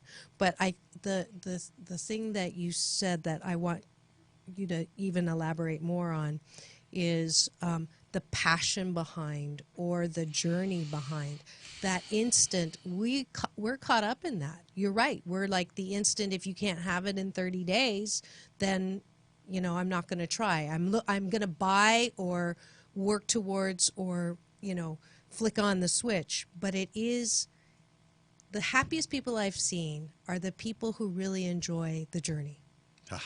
That's a big part of our training program, is enjoy the journey, because that's what it's all about. It's really, truly all about, and I call it chasing shiny objects. You start going, oh, I'm inspired, I'm going to do this, and then you hit you take it from the thought, and now it's going to come into the physical world. Well, there is a chasm. Yeah, you got to go through. And most people hit it and go, ooh, this is tougher than I thought. Ooh, there's a shiny object. And so they don't, they just keep going around in circles because they don't allow themselves. You got to, if you're going to do something, why? Get your purpose down, because I have found that there's some potential roadblocks are, now I just look at them as opportunities, right? Because I'm so passionate about it. I did something that the music world said could never be done. Good friend of mine founded the rock group Kansas, and they were in their heyday in the 70s, late 70s, selling, we had this meeting in New York, and we wanted to put on a benefit concert, and because Kansas was so big, we got all the record company execs going, that will never happen. You'll never get a musician to donate their time. At that time, it had never been done. So we went ahead and looked at each other, walked out of that and went, are we going to do this? And we looked at it, we're crazy enough going, yeah, we're going to do this. Yeah. We ended up having Queen, Santana. I mean, every major act showed up. And we showed the music world. We took it upside down and said, oh, my God. And I was fortunate enough to get the Presidential Merit Award from the Grammys because Live Aid, Farm Aid, all these things, we showed a model that could work where no one could believe it. That's and so we had a cool. lot of blocks. Yeah. But we were so passionate. We had our purpose down of why we were doing this. A friend of ours had come down with cancer. That's how it started. And we said, man, we had got to do something. And then later on, the Grammys came to me and said, hey, we want to start a Grammy Foundation. and then we did it to start their foundation. That is so cool. I don't think I've ever met anyone as positive as me. I think that just got broken. That I got into trouble actually one show because he said he was Polly, and I said, "Oh, I'm Polly too. My middle name is Pollyanna," and it wasn't that Polly. Oh. It was another kind of Polly. But we do have Pollyanna in common, and it is that time of the show where we get to pause for a moment and thank the sponsor that makes these shows possible. So we'll be back in 2 and 2 with Dave Austin, Extreme Focus. We'll be back. Peace in and peace out. No way! I'm so cool. I'm so hot. I'm so hungry. I'm so full. Did that complaining sound familiar to you? Hi, I'm Dr. Marissa, your cheerleader for Hope and Happiness 88% of the time. And they also call me the Asian Oprah. Well, I have a perfect app for you if you want to lose negative weight and stop complaining. Yes, the 21-day Fast from Complaining with Dr. Marissa app is now available. Every day you'll get a balanced tip that keeps you from complaining, as well as some sound effects. If you do complain and you press a button, it will give you a sound to keep you from complaining. And if you make it the entire day without complaining, you'll get a nice warm. And there's a YouTube link also to help you not complain. And then at the end of the 21 days, because it takes 21 days to create a good habit, you'll get an overall score as well as a way to post your triumph with your friends and family on Facebook. So don't complain, have fun, and remember it's all about balance. Peace in and peace out. Peace in, peace out.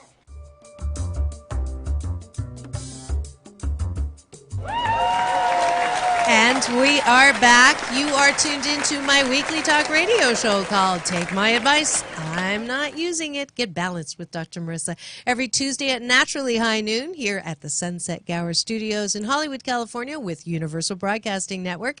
And then every Thursday at 7, Saturday at 1 on my syndicated CNBC News radio channel, KCAA, AM 1050, FM 102.3, FM 106.5, and now everywhere on iHeartRadio. And thank you all for my almost 90,000 increase in YouTube views on my past shows, and I'm so grateful for that. Thank you for continuing to support me and this message of hope and happiness. So today I have I didn't know I had a twin brother out there in the Pollyanna world, but Dave Austin is here enlightening us about extreme focus. And the question that I wanted to ask you is, there's a lot of people who say they feel overwhelmed. They watch the news, they're overwhelmed. They go to work or they can't find work, or, with working moms and single moms that have to do everything, and they just can't seem to get out in front of what it is that they want or who they are and what they want to do. Well, how would you help someone sort of stop and restart? Well, again, going back to the Be a Beast, the animal we use is the giraffe. And you look at the giraffe, a beautiful animal. Mm-hmm. It stretches, when you see it, we have film of this, in our training, and it stretches its neck, and then the tongue, you can't believe how long it is. It just goes that little bit further. That little bit. See, most people get into overwhelm because it's where their skill set meets the challenge, right? And if their skill set is more than the challenge, they become just bored and underachievers. Mm-hmm. So you want to get to that point to where, my skill set meets my challenge, but then go past your challenge about 4%. That's what we call the zone. Mm-hmm. If you try to go what happens, people try to take on too much. Mm-hmm. And when you take on too much, then you go into overwhelm, and it just stops you. Right. So I would say this: if you got a lot to do, first of all, departmentalize each thing you're going to do and just be focused on that. Be very clear that this is what I'm going to spend during this amount of time. And then stretch yourself a little bit out of your comfort zone, a little bit. Mm. That's what the giraffe we called stretlet. Stretch a little. Just stretch a little. And that keeps you alive and keeps you motivated. It keeps the energy flowing. Okay. And so it's just important every day to go out and stretch a little. If I keep doing that, all of a sudden 6 months from now, I'm in a whole new comfort level. And the truth is too, I've dealt with some of the top athletes in the world. Right. Well, the key is they become comfortable being uncomfortable. So it's okay to be uncomfortable. You know, by stretching a little, you become comfortable. You take a surfer like, oh gosh, I don't know why I'm forgetting his name, but he surfs 60-foot waves, and it's just amazing. Someone said, well, gosh, you just don't have any fear. And he goes, no, I have fear. But I think every day we need to step into it. All I do is when I paddle and I start to catch the wave, I shift it into commitment. So that's why I said just be really clear. And if you got 10 things you're trying to do, you can't be clear. So you'll step into overload and overwhelm. Just thinking about all the things right. you have to so do. So just departmentalize it, decide what are the key things you want to do, and just bless whatever you're not. Because if you really think about it, if you're able to get 3 things done a day that are awesome, by the end of the week, you've done 3 times 5, if it's, the work, 15 awesome things rather than, 180,000 things mediocre. Right. That's how you truly live into it, being a champion in your life. It's a discipline, though. Right, it is. And what if you have 150 things that you have to do well? Then what? Have you tried to bite off more than you can chew? Yeah, but it just blocks me. I stop. I mean, all I can do is do my best. Right. And as I say, let the good, whatever you want to call it. It was something my dad brought up. He was a chaplain in the Navy, and he just something he always brought up is do your best, let the good Lord do the rest. So I turned it over a little bit. I'm going to do my best. Tomorrow will come. Yes. Before I realized that, I would always, no, but I've got all this. No, Yeah, I'm just going to do the best with what I have and know the rest of it. It's a surrender, not a surrender to, it's a surrender to victory. Right. And it's a different kind of surrender. You surrender yourself to just trust and knowing that I'm going to keep, tomorrow's going to come, I'm going to breathe again. Yeah. I used to have a real difficult time when I'm on vacations. The worst time in the world to go on vacation because I got so much. It always happened. Yeah. I didn't realize I was the one that was creating the chaos. Right. It was all me. Right. But it didn't look like me. It was just Yes. how my mind got used to working. Right. It's the habits that I had built up. Excellent, excellent. Yeah, the last form I do in balanced Tai Chi Gong is called acceptance or surrender. And you breathe in, not surrendering to the poop in life, but to the all good. Yes. And to really look at, have I done the best that I can with the time that I have and the resources I had at the end of the day? And most of the time we can say yes, and then we let it go. Yeah. One thing that really helps me is my own son who plays professional football. In that time we went to 17-1. There was 52 seconds left, and they're down by 17 points. Never been done. That's like impossible, right? Right. It was the most amazing thing, and it's on YouTube. You can see the greatest comeback. Literally, in the last play of the game, he won the game. After the game, I asked him, I said, what did you tell your teammates in the huddle? He says, guys, we have time on the clock. What a beautiful thing. 52 seconds. Now, they could have been in frantic. But he goes, we got time on the clock. Let's make the most of this moment. Okay. That has been, even that I teach this, that visual or that thought has helped me so much to go, hey, I got time on the clock. I'm just going to focus in on what I'm going to do in this moment. Yeah. That's at my best. Yeah. Sounds like the overall theme of your work and all of these models is be kind to yourself. Quit criticizing and running yourself ragged in your head. Have you always been like that? Were you like that when you were young? Or it's like you've got this crazy balance between overachieving perfectionist control freak and this other kind, gentle, love yourself exactly the way you are and you can do it. So well, am I preaching to the choir? You're right. And it was a process, but I do have to say that I was brought up, it's Memorial Day coming up this Sunday or Monday. Sorry, and we're doing a special thing. I live in Rancho Santa Fe, and they're doing a special presentation of the flag. Actually, the company that made the flag that flew at Iwo Jima, the company that made that, it's on a replica that was given to my mom. She's 91 years old, and she's going to present it. They're going to do this ceremony to present it to the church of all those that served. And my dad, who was a chaplain, he wasn't supposed to go on the first boat. He's supposed to come in later on when the beaches are clean. Right. He went on the first boat, leading the charge without a weapon. Because he, with the Bible. Yeah, with the Bible, and giving communion, in the foxholes. Wow. And when that flag was first raised, he was under that flag giving them communion. Wow. And there was a lot of machine gun going on at that moment. Mm. It was later on that an admiral saw the flag and went, let's do a bigger flag and take this picture that now is a symbol of our freedom. Right.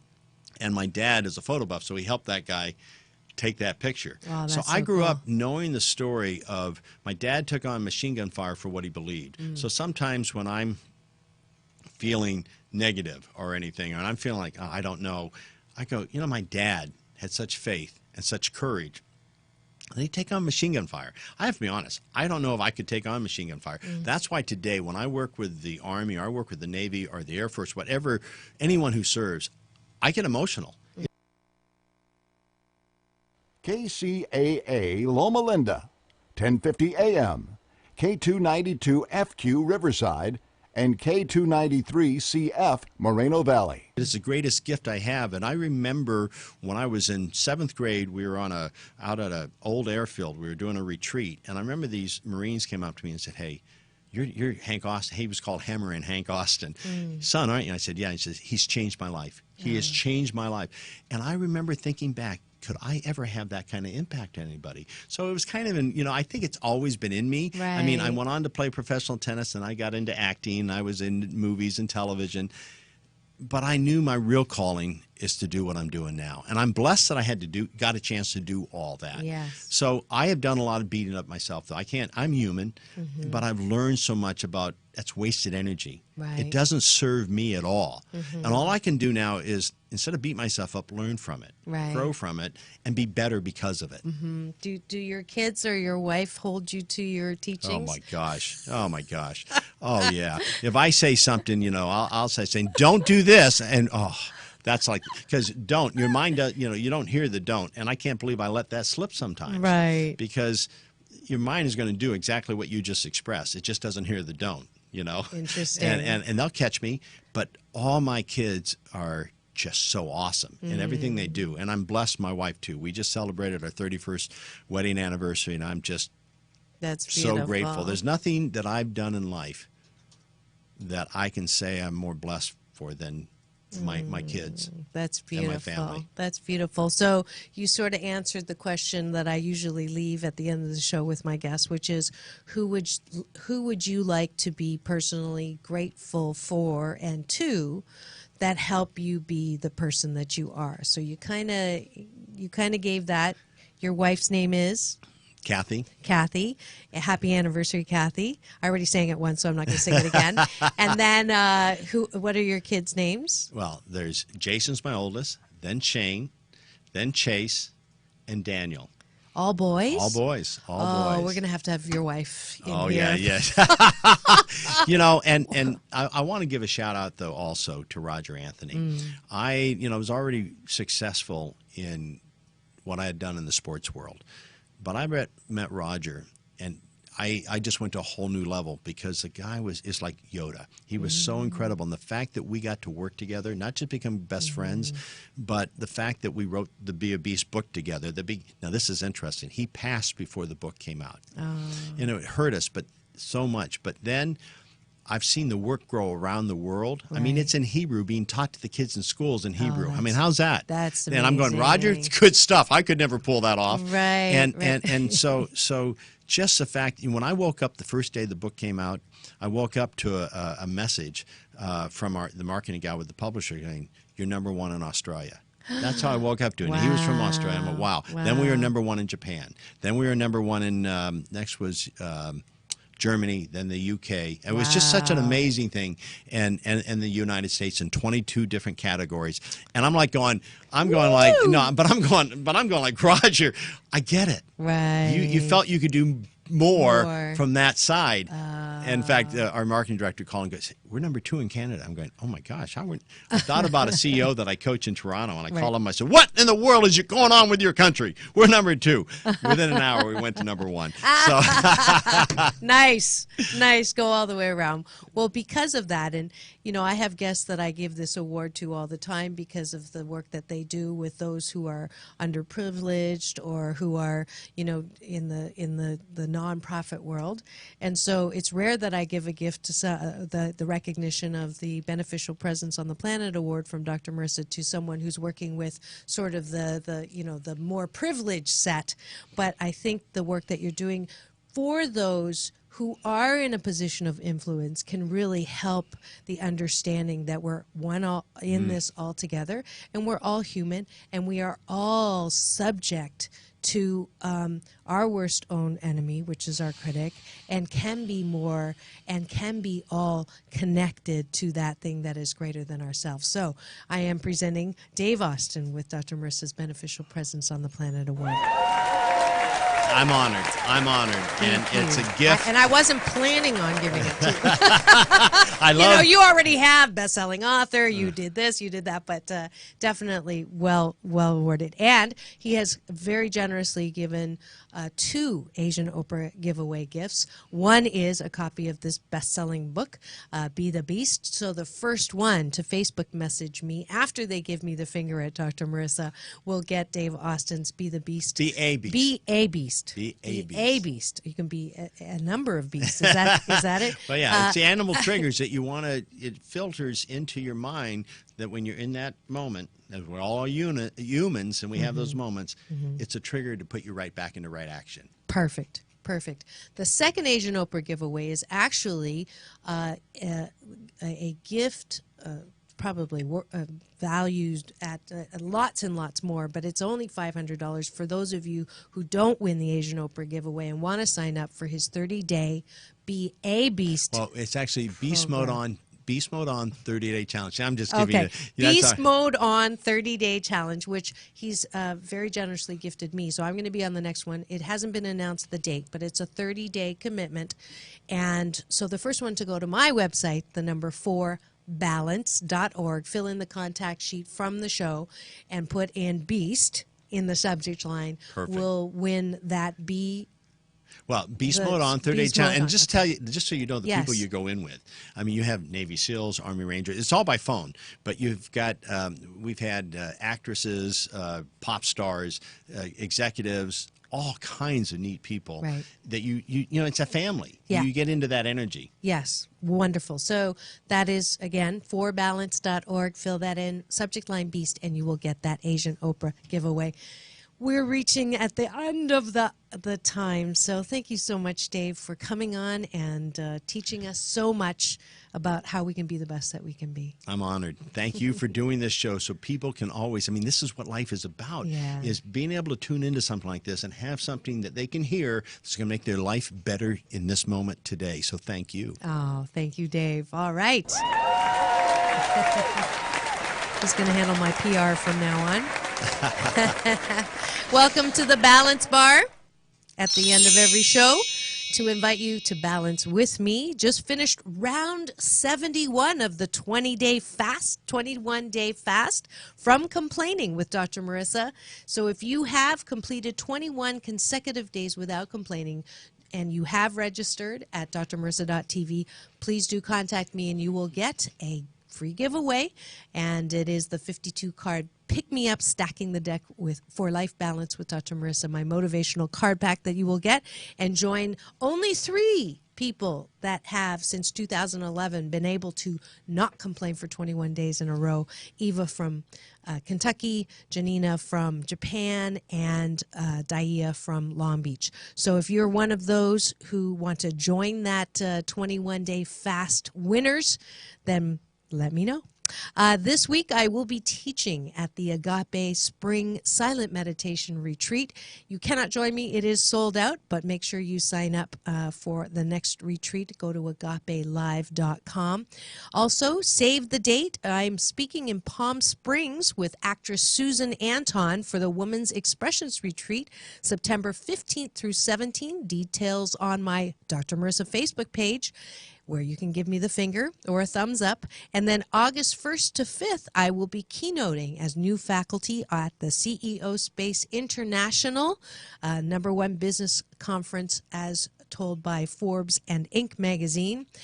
Shout out to Cheryl Snap Connor, who has been just an amazing connection and new sister friend for me. Thanks for all that you do to get me on the red carpet.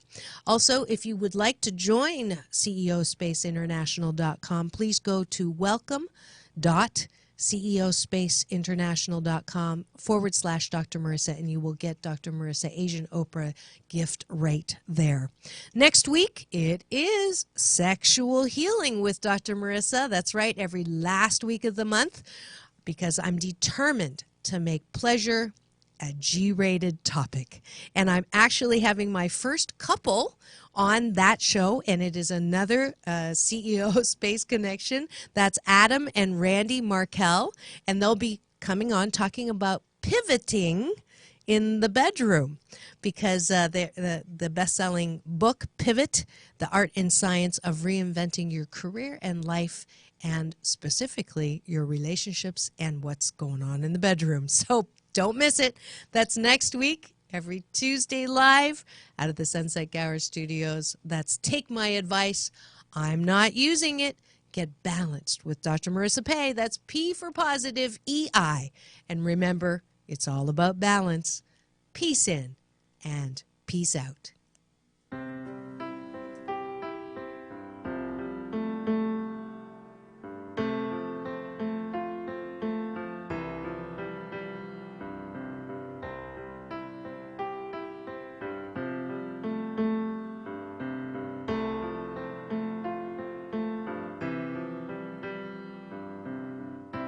Learned to cry at an early age. People around me, my heart in a cage. Life was a book, don't turn a page. I couldn't see past my rage. I wanted to dance, but I pushed you away. Now I'm on my knees, I'll listen to what you say. And you said, be my partner, dance.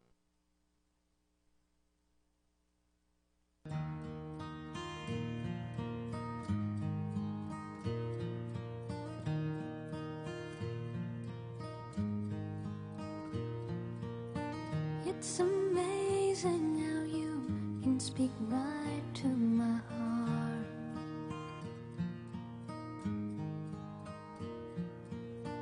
Without saying a word, you can light up the dark.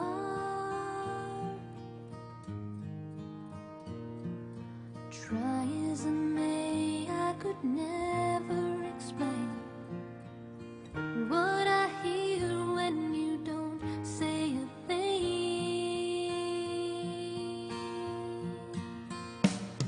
The smile on your face lets me know that you need me. There's a truth in your eyes saying you never leave me. The touch of your hand says you catch me if ever I fall.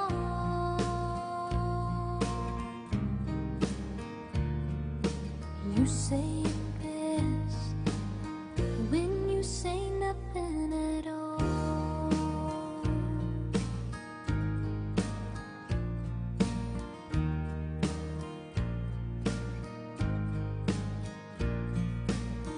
All day long I can hear people talking out loud.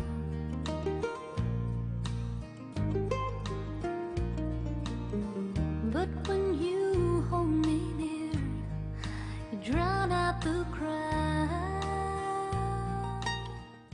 KCAA Loma Linda, 1050 AM, 106.5 FM, and now 102.3 FM. Your NBC Sports Radio update starts now. Back to back. This is Maria Marino. Warriors and Cavaliers getting ready to face each other for a record third straight time in the NBA Finals, which start next week. Some fans may be sick of seeing the same matchup once again, but Golden State's Draymond Green doesn't see it that way. People may want to be careful, because I think right now you're witnessing greatness. two great teams, great players, and that's what it is. And like I said, it probably won't be appreciated until it's over. Warriors have swept their way to the finals and are favored to win it all, but Steph Curry says they're the ones with something to prove. They are, quote unquote, the champs. They have the ring in their pocket from last year. For us to get back on top of the perch, they're the team we have to go through.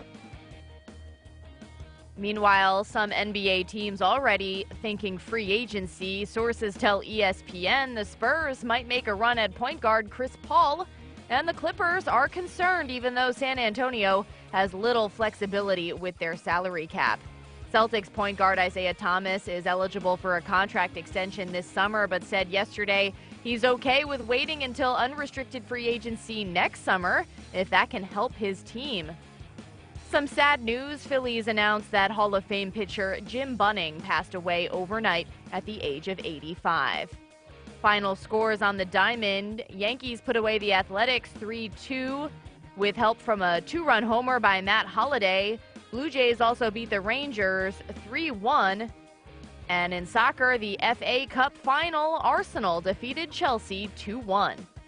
This is Maria Marino on NBC Sports Radio, NBCSportsRadio.com, and the mobile app. For several years, KCAA has been marketing the Youngevity brand of nutritional and personal care products. Our experience with Youngevity has been 100% positive, so we are pleased to recommend them to you. Regarding nutritional supplements, we recommend Pollen Burst in the berry flavor and Tangy Tangerine 2.0 in the tablet form. For regularity issues, we recommend 3-Day Cleanse, and for personal care, we recommend Morning Hydration Cream. You can shop online for Youngevity at www.kcaateam.com, or you can order by phone by calling 800-982-3197 and tell customer support that you are part of the KCAA team. Youngevity is an American company based in San Diego. Call Youngevity at 800-982-3197 and ask about monthly auto ship that allows you to buy Youngevity products at wholesale prices. That number again, 800-982-3197. You loved the Cannabis Cup at the National Orange Show recently, and now it's time for another Cannabis Cup, this time in NorCal, presented by High Times, Eureka Vapor, and Gold Drop at the Sonoma County Fairgrounds. Don't miss it June 3rd and 4th in Santa Rosa, California. Your favorite magazine, High Times, taught the world to grow, and now we're giving you a live cannabis experience featuring a cannabis career fair, edibles village, rosin presses, and so much more. Sponsored by Advanced Nutrients, Boundless Vapes, Cushman Brands, The Cali Connection, The Green Doctors, Cream of the Crop, and Absolute Extracts. Tickets are on sale now with special early bird prices. Don't miss the great music artists 311, The Wailers, Fortunate Youth, Arden Park Roots, and the Tahoes. Presented by High Times. Tickets are available at CannabisCup.com. That's CannabisCup.com.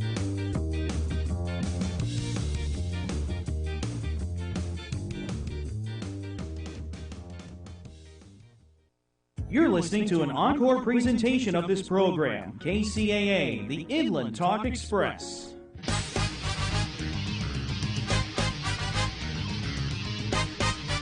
And now, ladies and gentlemen, it's time for the greatest real estate investment show ever.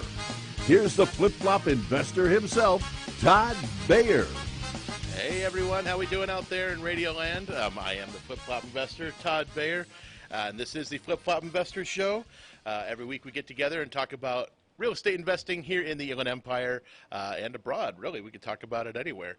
And every week we try to get on a special guest to either be an expert in the industry and talk to us about all things real estate, or we bring on some new folks to talk about things that they're struggling with as a real estate investor. This week we have one of our favorite real estate investment experts and former Flip Flop Investor Radio Show co-host, Stephen McKee. How you doing today, Steve? It's all right, man. We wanted to come on the show today and talk about all the things that we're just mad about lately. Not really. Yeah, it's a gripe show. We're going to gripe about a everything. gripe show? Okay, Yeah, I'm actually good with the gripe show today. We could gripe a little bit. I mean, I have the same complaints, and I know you and I share the same complaint about people not doing it. People getting started in the industry. Not getting started in the industry? Yeah, like people having some enthusiasm. Yeah, I'm gonna. Yeah, I'm gonna. And yeah, they're gonna. And there's a lot of intensity there in the beginning. And then it just fizzles out. It goes away. And we don't know what happens to these people. And we started talking about yesterday about how we've had I mean, especially when you and I were going to lunches with people together. I mean, now you go to lunch and I do meetings in the office, but there were a significant number of people we felt were extraordinarily promising, like intelligent entrepreneurs. Like, you know, they were in the industry. They were going to be able to learn this industry really easily if they just put the work in. And we spent a lot of time talking to them over months. Yeah. And then they sort of like disappeared out of nowhere. Yeah, and some people I know, they came in like real strong. Yeah. And I was talking to somebody last night at our cash flow game about this, where they like quit their jobs and they were just going to do it full force. And it's like, I love your enthusiasm, but it's a little unrealistic. Yeah. You got 3 months of savings. Like, I don't think it's such a great idea for you to just jump in both feet like that. Maybe one of you should have kept your job.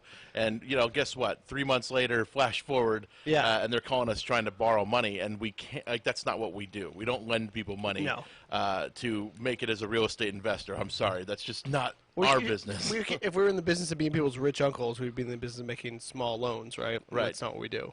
Yeah, although that is lucrative, you know. But somebody's got. There are plenty of people that do it. Yeah, I'm payday good on advance, it. you know, things like that. There's a lot of it out there. I've noticed, like, you know, you see the frustration in the older guys. Yeah. That have been around a long time. You know, in their 60s, 70s, sometimes 80s. That, you know, even like Jack Fullerton. So if you've been in the industry a long time, Jack Fullerton used to host a event in Orange County. Mm-hmm. And it was a big deal. A lot of people went there for a long time. Yeah. And he was in front of another meeting recently. He's sort of semi-retired, and that is a positive dude. Oh, yeah. And to see him like, well, most of you aren't going to do it anyway. And I went, wow, like he called him out.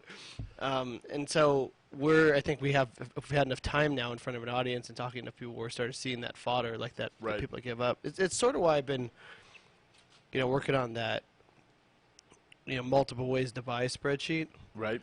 That I'm gonna pitch. Pitch, is that the right word? Teach, whatever. Propose. Propose. Yeah. At the make available at that Millionaire Maker event in the desert, because it gives people like basically every way to possibly buy property. I'm hoping. I like, something in me really hopes that like this is the answer. That like it just gives them every solution, so they're always making money. Yeah.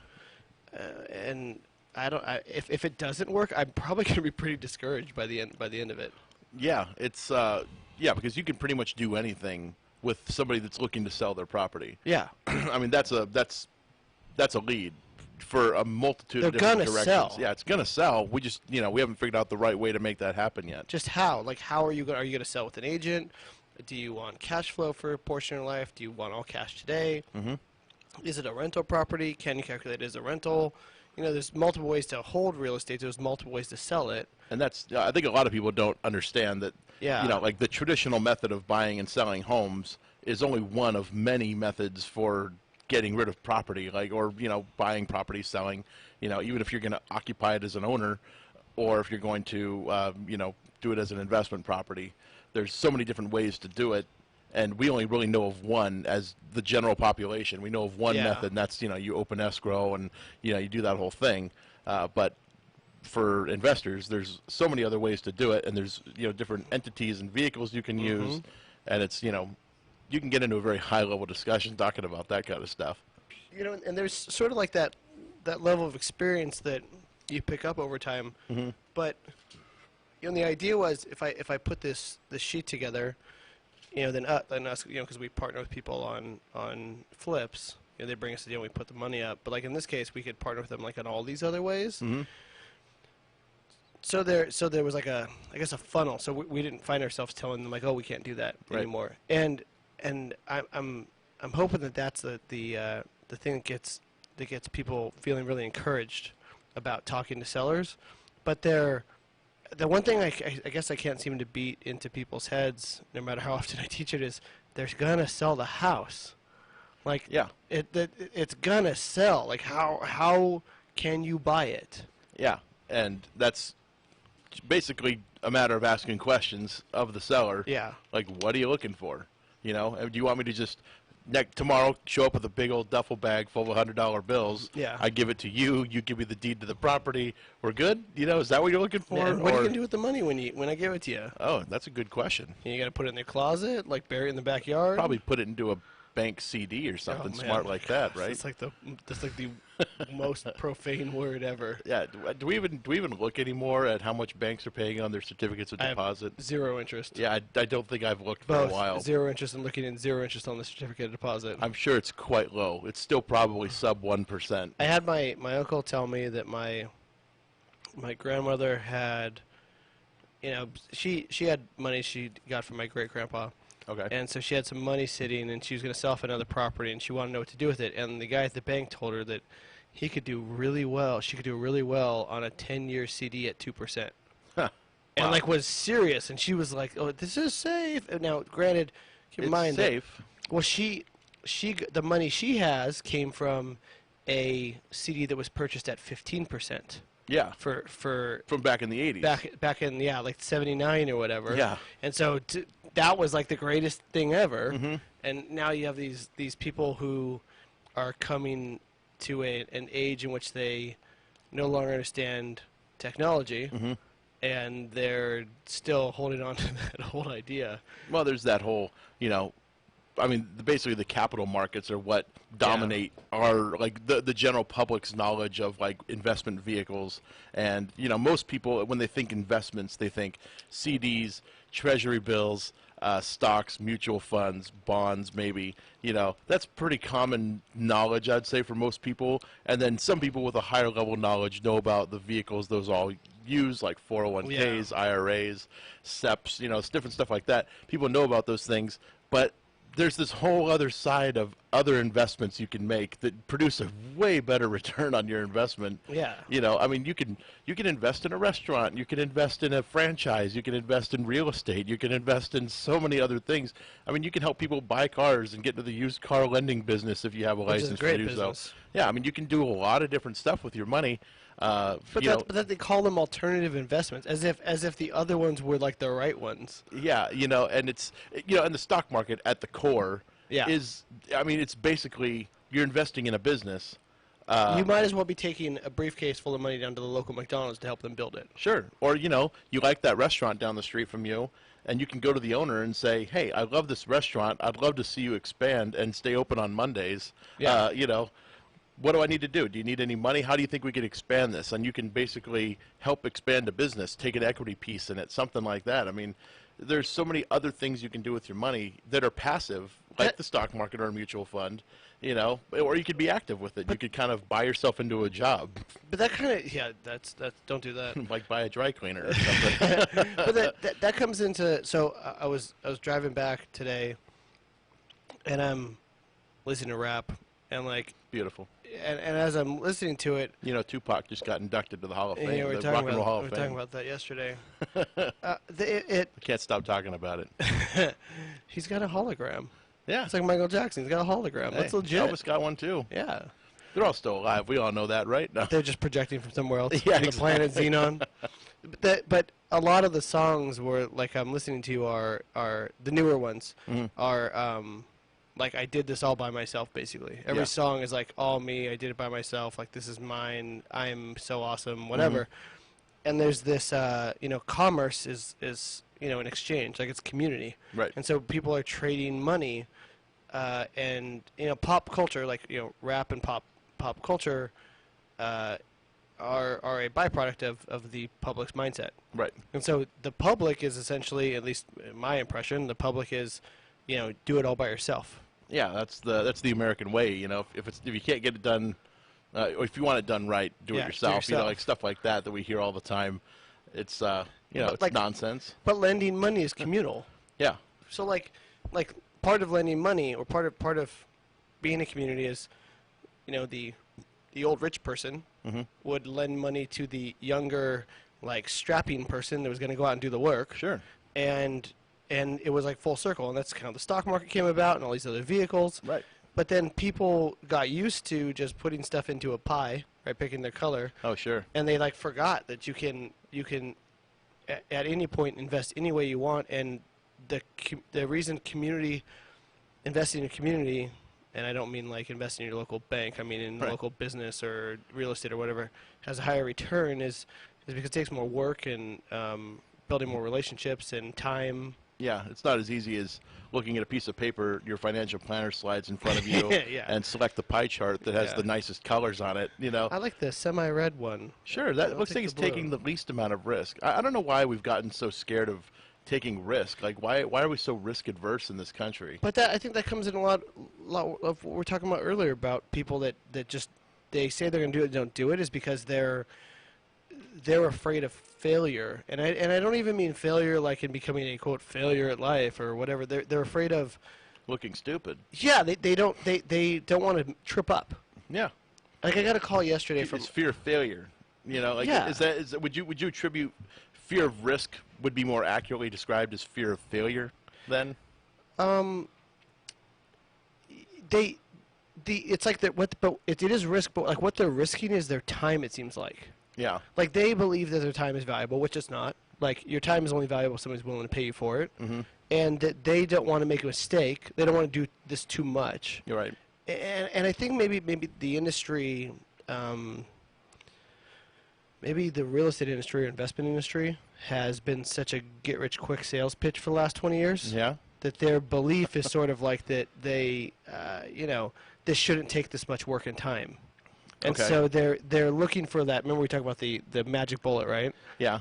The quick fix. I think people are deep down looking for the get-rich-quick scheme that actually works. Yeah. Unfortunately, and I hate to break anybody's bubble, but real estate is not a get-rich-quick scheme. There aren't any. No, there aren't any that I've found. I mean, the lottery is probably the only get-rich scheme that actually I've seen people get rich really quickly on. But the for scheme doing is on basically you. Nothing. The scheme is on you for buying the ticket. Yeah, unfortunately, you have to spend a lot of money on the lottery before you're probably going to win, if at all. Yeah, I mean, it's you. It's not really a business. Don't bank your business on buying lottery tickets. You can do what you were doing for a while. What was that? You'd pick up the scratchers out of the top of the trash can. You could mail them in because they have the lottery had the second chance drawing thing. So if people just throw away their lottery scratchers, just go collect them, and you register those as a second chance thing. You might win something for no investment. Didn't you fill out the back or something and you register them online? There's like a number you type in or something online, and I kept a stack of these things, so it was great.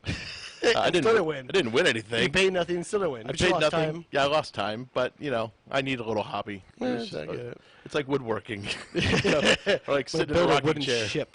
Yeah, exactly. But so the call I got yesterday from this girl was, she had. Anyway, it was about a deal, and they replied back with they wanted her to do some stuff, justify her price reduction, basically. And my response was essentially like, well, I don't know. I've never done what they're asking you to do. You should ask them what you should do. They're asking it of you. Go ask them. And she was like frustrated that I didn't have an answer for her. Like, I'm not benevolent. I don't have an answer to everything. Yeah. Right? Benevolent, is that the word? Omnipresent. Omnipresent. Anyway. So. Omni something. Benevolent, yeah. No, Omnitrans. Omnitrans.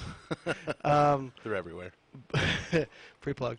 But they, she was like I could tell she was like mad that she was going to waste her time. It was going to take her more time. I don't feel like it was a waste of time. I feel like she was getting education and learning something. Yeah. A lot of this business is just talking to people and trying to figure out what do you need. Yeah. But they don't want to. Yeah, well, I think it's that fear of looking dumb. Or they're going to ask me something that I won't know the answer to, and I don't even have enough confidence to fumble my way into an answer, I guess. I don't know. Or I don't want to say I don't know. I think I say I don't know all the time. Well, like there's the only analogy I can come up with that I think people don't believe is what's supposed to happen is when you go learn any new sport. Like I use snowboarding as an example because it's the most annoyingly painful one to learn in the beginning. 'Cause you literally have to pick yourself up and try again. Yeah, and so like you're going down the hill, you fall off the lift, right? Like you fall off the lift, then you. Let's hope you did that when you're like on the exit ramp. Yeah, I'm making a left out of the way. Or like I think we went one time and you got dragged underneath it. No, I got hit in the back. Like I look like there's that.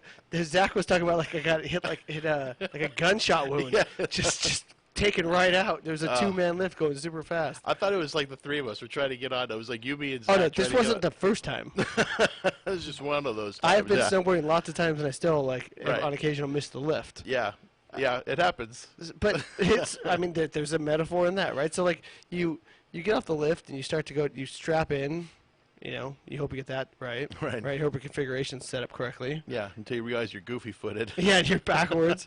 So then you get up and you go like 2 feet, and Yeah. you fall over, and then you get up and you go 5, and then maybe you go 15, and it's incremental. Yeah. Until eventually you can go all the way down the hill on your Right. own. You still look really goofy going down the hill, but Sure. you can do it on your own.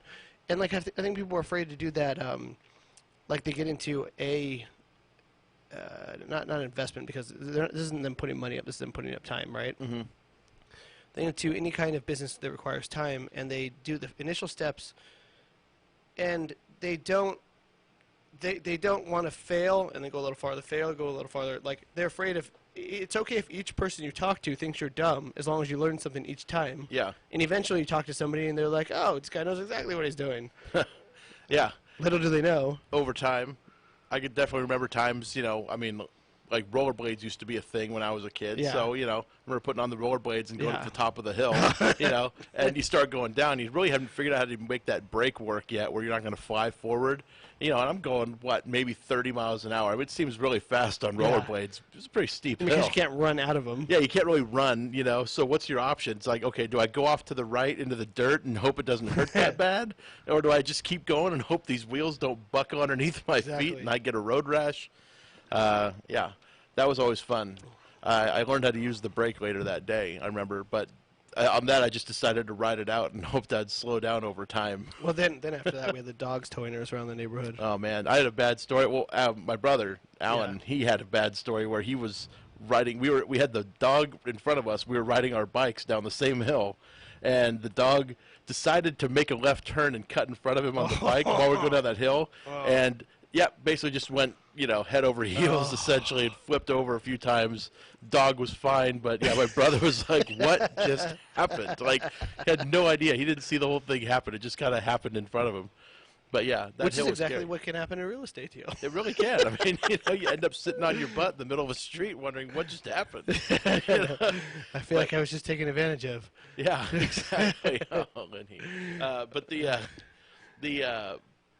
I think people just need to be willing to fail and look stupid, because the risk is worth the reward, The work is the reward. That's what I think people It don't get. The becomes work that. is. The work, it always is. You were just too dumb to know. Yeah, it's true. Like I didn't know. I am dumb, and I didn't know that. Well, yeah. I mean, I didn't know. Like, I never knew that the work was the reward when I was starting. Like, there's no way any of us knew that. You're right. But you don't have enough experience. Yeah, the process becomes enjoyable. Like Yeah. for me, like I don't, and I know you're the same way. We don't celebrate so much anymore No. when we get a deal under contract. We don't celebrate really when it sells. Like there are little milestones within a deal that Yeah. we get excited about. Like, oh yeah, rehab's going to be done. Looks great. Looks amazing. Hey, we got a deal. Like we got it. We got an Yeah. offer. Like a full price offer. Looks great. Those are like moments that I get excited during the deal. But once it actually closes, it's kind of like, yeah, that was what was supposed to happen. Do the paperwork. Let's move on. Yeah, like now I'm kind of annoyed because I have to do work again and all the admin. It was stuff. fun in between. Yeah, it was fun when I didn't have to do much. I can just point. Like, you should paint that blue and move that over there. Yeah. And I don't really like this wall anymore. Let's put a walking path here with a little park bench. Oh, that'd be so cute. Yeah. I like the response that they did that. Oh, just keep those ideas coming. Yeah. But there's this. I feel like such an old man. There's like this epidemic in America where people they don't want to take a risk. They don't want to physically, mentally, whatever, do the work, and then they want to just throw poop at the people who throw feces I have to somewhere. use poop on the radio. Yeah, exactly. Just throw poop. Got to be clean mouthed here. It's funnier that way. Brandon's got his finger on the button. I see him. He's just waiting. They're like on the at people who do the work. Yeah. And they're like, oh, I can't believe you have that stuff that I don't even really need anyway because I didn't do the work myself and I'm mad at you because you're a representation of me failing. Yeah, let's throw rocks at the guy's Rolls Royce because I couldn't achieve that level of success, and he's obviously a crook. Yeah, like could that possibly happen? Well, maybe he helped a whole bunch of people. Yeah, and he's probably out just about every single night because he's at some community benefit. Yeah. He's all over the town. We doing meet so them all much the time. stuff. We do. I mean, and you see the same people at all these different things we go to. Yeah. Because that's what they do. They're involved in the community, and they do well for themselves in the community because they're involved in the community. They're not sitting at home every night watching Survivor or whatever's on right now. Well, they're like, people complain about the community, and then they don't realize that there's this handful of people who are like killing themselves to make the community run. Yeah. And they don't even acknowledge that those people, they're the reason it exists to begin with. Like, somebody started the city.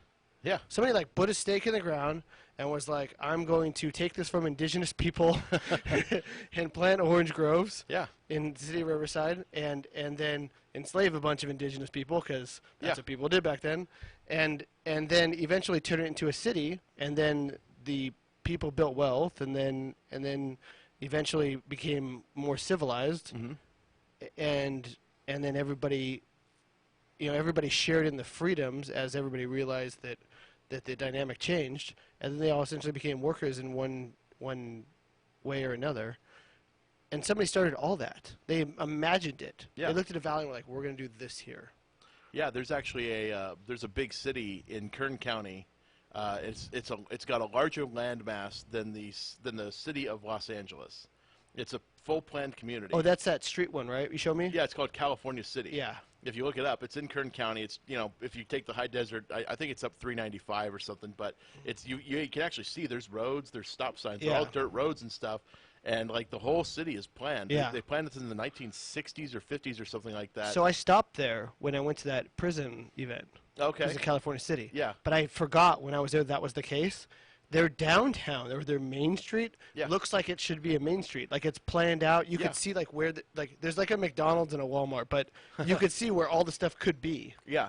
Yeah, it was planned out. I mean, it was like they had, specific residential areas. I mean, it's like that game Sim City. You like built the whole thing and waited for everybody to come, but they never came. Because it's a hot mess in the middle of the desert. Man. Kern County. Yeah, I mean, obviously they've got part of the Central Valley in Kern, so they do have like a lot of farming and things, but there are parts of Kern County that are miserably hot. I'm good. Thanks. Like, all the time. Yeah, I'm good on that. Summertime. And dusty. Yeah, dusty and so no thank you to California City. For me anyway, but, for those of you looking There's a beautiful correctional facility there. They did a fantastic job building it. I'm sure it's very nicely air conditioned and it was a great experience. Yeah. For the record, I was there for an event, not in prison. Right. I was teaching. You were inside a prison. I was teaching inmates. We call them entrepreneurs in training, EITs, how to start a business when they get out. What was that program called? Defy Ventures. Defy Ventures. Yeah, I just saw the name again as they debited the American Express again for my monthly dues. They got our most recent donation. You're welcome, Defy Ventures. Great program. What a wonderful organization they are. You should check them out if you're interested. But it's about halfway through, so we should talk a little bit about the Inland Empire Real Estate Investment Club, because those of you out there that are looking to get into real estate investment and are skeptical of these people that put out these large, expensive programs, as you should be, or free educational seminar, workshop, whatever you want to call them. They free have a lot of quote marks, a lot of very clever marketing terms they use for these things. But if you want to learn more about real estate investment and don't want to make that huge investment without really knowing what the grass looks like on the other side of the fence, you should come check out the Inland Empire Real Estate Investment Club. We have 4 meetings every month. The main meeting is on the 4th Wednesday at the Mission Inn in Riverside. We do that at 6:30 p.m. Is when we open the doors and get together with the local real estate investors. We have anywhere from, it's about 150 to 200 people now every month come out to that meeting. And these are all very serious people in the industry. We do get a lot of newcomers. A lot of people that do listen to the show here have come by lately, so that's cool. Like 50% are new. Yeah, 50% are new or so, but casual. Very casual, yeah. So I know a lot of people see us if they go on meetup.com. They see our pictures. I'm wearing a suit, which is very uncommon. I think I went to a funeral that day. That's why I was wearing a suit. But we meet on the 4th Wednesday this month in May. That would be the fourth Wednesday, Hold which on, I had just it waiting for my pulled calendar up. to come up, and it is the May 24th is going to be the monthly meeting at the Mission Inn. Before that, actually, this month afterwards, on May 27th, we're going to be doing our typical Saturday morning coffee. We usually do that the Saturday before the fourth Wednesday, but Stephen has a speaking event on the 20th, on May 20th, so we're not going to do the coffee that day. We're going to do it on May 27th, which will be right after the meeting. And we also have The 12th, Lake Alice. Oh, yeah, that's right. We are going to be doing a happy hour event at Lake Alice in downtown Riverside. That is Lake Alice Saloon, I think is what they call it. So, yeah, check that one out. That will be getting together there at 5 o'clock at night till about 8 o'clock. Get together, network. The coffee is free. And there's no pitch or anything. It's no host. We just kind of get together and network. Same thing with the happy hour. It's no host. It's free to attend. But obviously the places we go, like buy a drink or something. The coffee, that's at Lift Coffee Roasters. I mean, we usually buy enough drinks for the group in ourself alone. They're just happy to have us. Yeah. We'll make sure it's a good time. Yeah, we have a good time. And then at the big meeting, bring your business cards, bring your flyers, come check it out. It's a lot of fun. You get to meet investors. And before you go check out one of those big expensive seminars, you should definitely come check out our club, because the expensive seminars are very good at selling you on the dream of being a real estate investor. And both Stephen and I, we've been in this business over 12 years each, and it's not something that we got successful at right away. And we also didn't get into the industry to be real estate investors initially. We actually started out working in the industry as different things and became investors. So we have a little different perspective on it than most people do. But before you go check out one of those big things, come check us out first and then go. I'm not going to say don't go, because I know they do have good information. Yeah. You do have to pay a pretty good amount of money for it. Information is good, but we found a lot of people are kind of like confused after they hear all this stuff from them of what to do next. I would say if you're new, you come to our meeting. My advice is it's not don't go, but like I think those weekend seminars are free or $300, and there's ones like $2,000. Like, just don't go unless like you really feel like you have an amazing grip on the industry. Yeah. Don't go to the event that's any more than like the $2,000 weekend one. Yeah.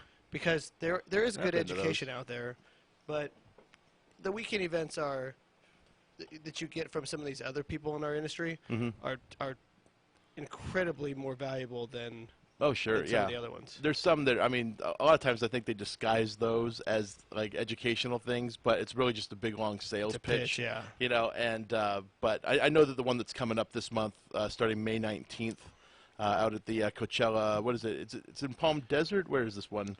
It's called the. I don't even remember the name of it's something Springs. Something like that. It's at the event's called the Millionaire Makers Next Generation. This is an actual educational thing. This is something you and I both believe is actually a good thing to attend if you're looking to get some more direct education into real estate investment. It's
and be happy. Ciao. Bye-bye. Happy birthday, Joaquin. Yeah.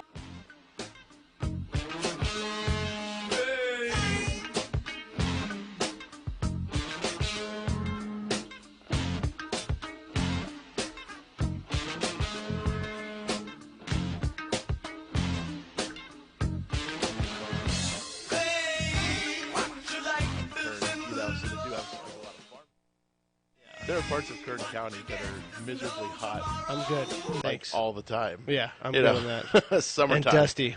Yeah, dusty and yeah. So no, thank you to California City for me anyway. But for those of you looking, There's a beautiful correctional facility there. They did a fantastic job building it. I'm sure it's very nicely air conditioned and. It was a great experience. Yeah. For the record, I was there for an event, not in prison. Right. I was yeah. teaching. You were inside a prison. I was teaching inmates. We call them entrepreneurs in training, EITs, how to start a business when they get out. What was that program called? Defy Ventures. Defy Ventures. Yeah, I just saw the name again as they debited the American Express again for my monthly dues. They got our most recent donation. You're welcome, Defy Ventures. Great program. What a wonderful organization they are. You should check them out if you're interested. But it's about halfway through, so we should talk a little bit about the Inland Empire Real Estate Investment Club, because those of you out there that are looking to get into real estate investment and are skeptical of these people that put out these large, expensive programs, as you should be, or free educational seminar, workshop, whatever you want to call them. They have Free a lot of quote marks, a lot of very clever marketing terms they use for these things. But if you want to learn more about real estate investment and don't want to make that huge investment without really knowing what the grass looks like on the other side of the fence, you should come check out the Inland Empire Real Estate Investment Club. We have 4 meetings every month. The main meeting is on the 4th Wednesday at the Mission Inn in Riverside. We do that at 6:30 p.m. This is when we open the doors and get together with the local real estate investors. We have anywhere from, it's about 150 to 200 people now every month come out to that meeting. And these are all very serious people in the industry. We do get a lot of newcomers. A lot of people that do listen to the show here have come by lately, so that's cool. Like 50% are new. Yeah, 50% are new or so, but it's the casual. Very casual, yeah. So I know a lot of people see us if they go on meetup.com. They see our pictures. I'm wearing a suit, which is very uncommon. I think I went to a funeral that day. That's why I was wearing a suit. But we meet on the 4th Wednesday this month in May. That would be the 4th Wednesday. Which I had my calendar to come up, and it is the May 24th is going to be the monthly meeting at the Mission Inn. Before that, actually, this month afterwards, on May 27th, we're going to be doing our typical Saturday morning coffee. We usually do that the Saturday before the 4th Wednesday, but Stephen has a speaking event on the 20th, on May 20th, so we're not going to do the coffee that day. We're going to do it on May 27th, which will be right after the meeting, we also have the 12th, Lake Alice. Oh, yeah, that's right. We are going to be doing a happy hour event at Lake Alice in downtown Riverside. That is Lake Alice Saloon, I think is what they call it. So, yeah, check that one out. That will be getting together there at 5 o'clock at night till about 8 o'clock. Get together, network. The coffee is free. And there's no pitch or anything. It's no host. We just kind of get together and network. Same thing with the happy hour. It's no host. It's free to attend. But obviously the places we go, like buy a drink or something. The coffee, that's at Lift Coffee Roasters. I mean, we usually buy enough drinks for the group in ourself alone. They're just happy to have us. Yeah. Make sure it's a good time. Yeah, we have a good time. And then at the big meeting, bring your business cards, bring your flyers, come check it out. It's a lot of fun. You get to meet investors. And before you go check out one of those big, expensive seminars, you should definitely come check out our club, because the expensive seminars are very good at selling you on the dream of being a real estate investor. And both Stephen and I, we've been in this business over 12 years each. And it's not something that we got successful at right away.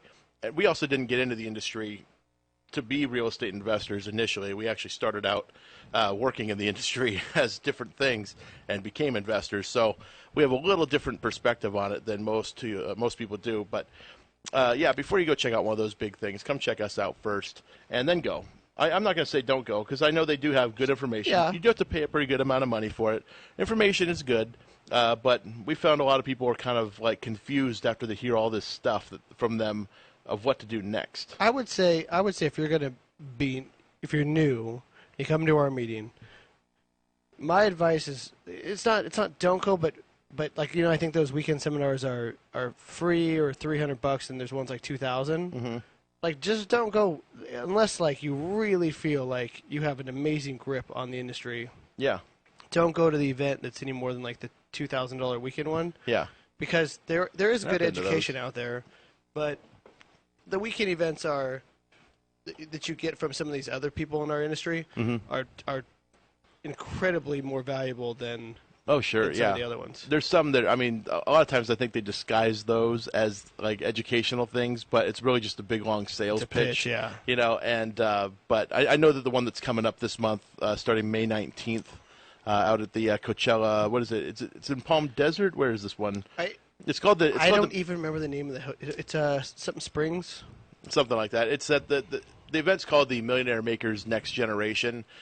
This is an actual educational thing. This is something you and I both believe is actually Yeah. a good thing to attend if you're looking to get some more direct education into real estate investment.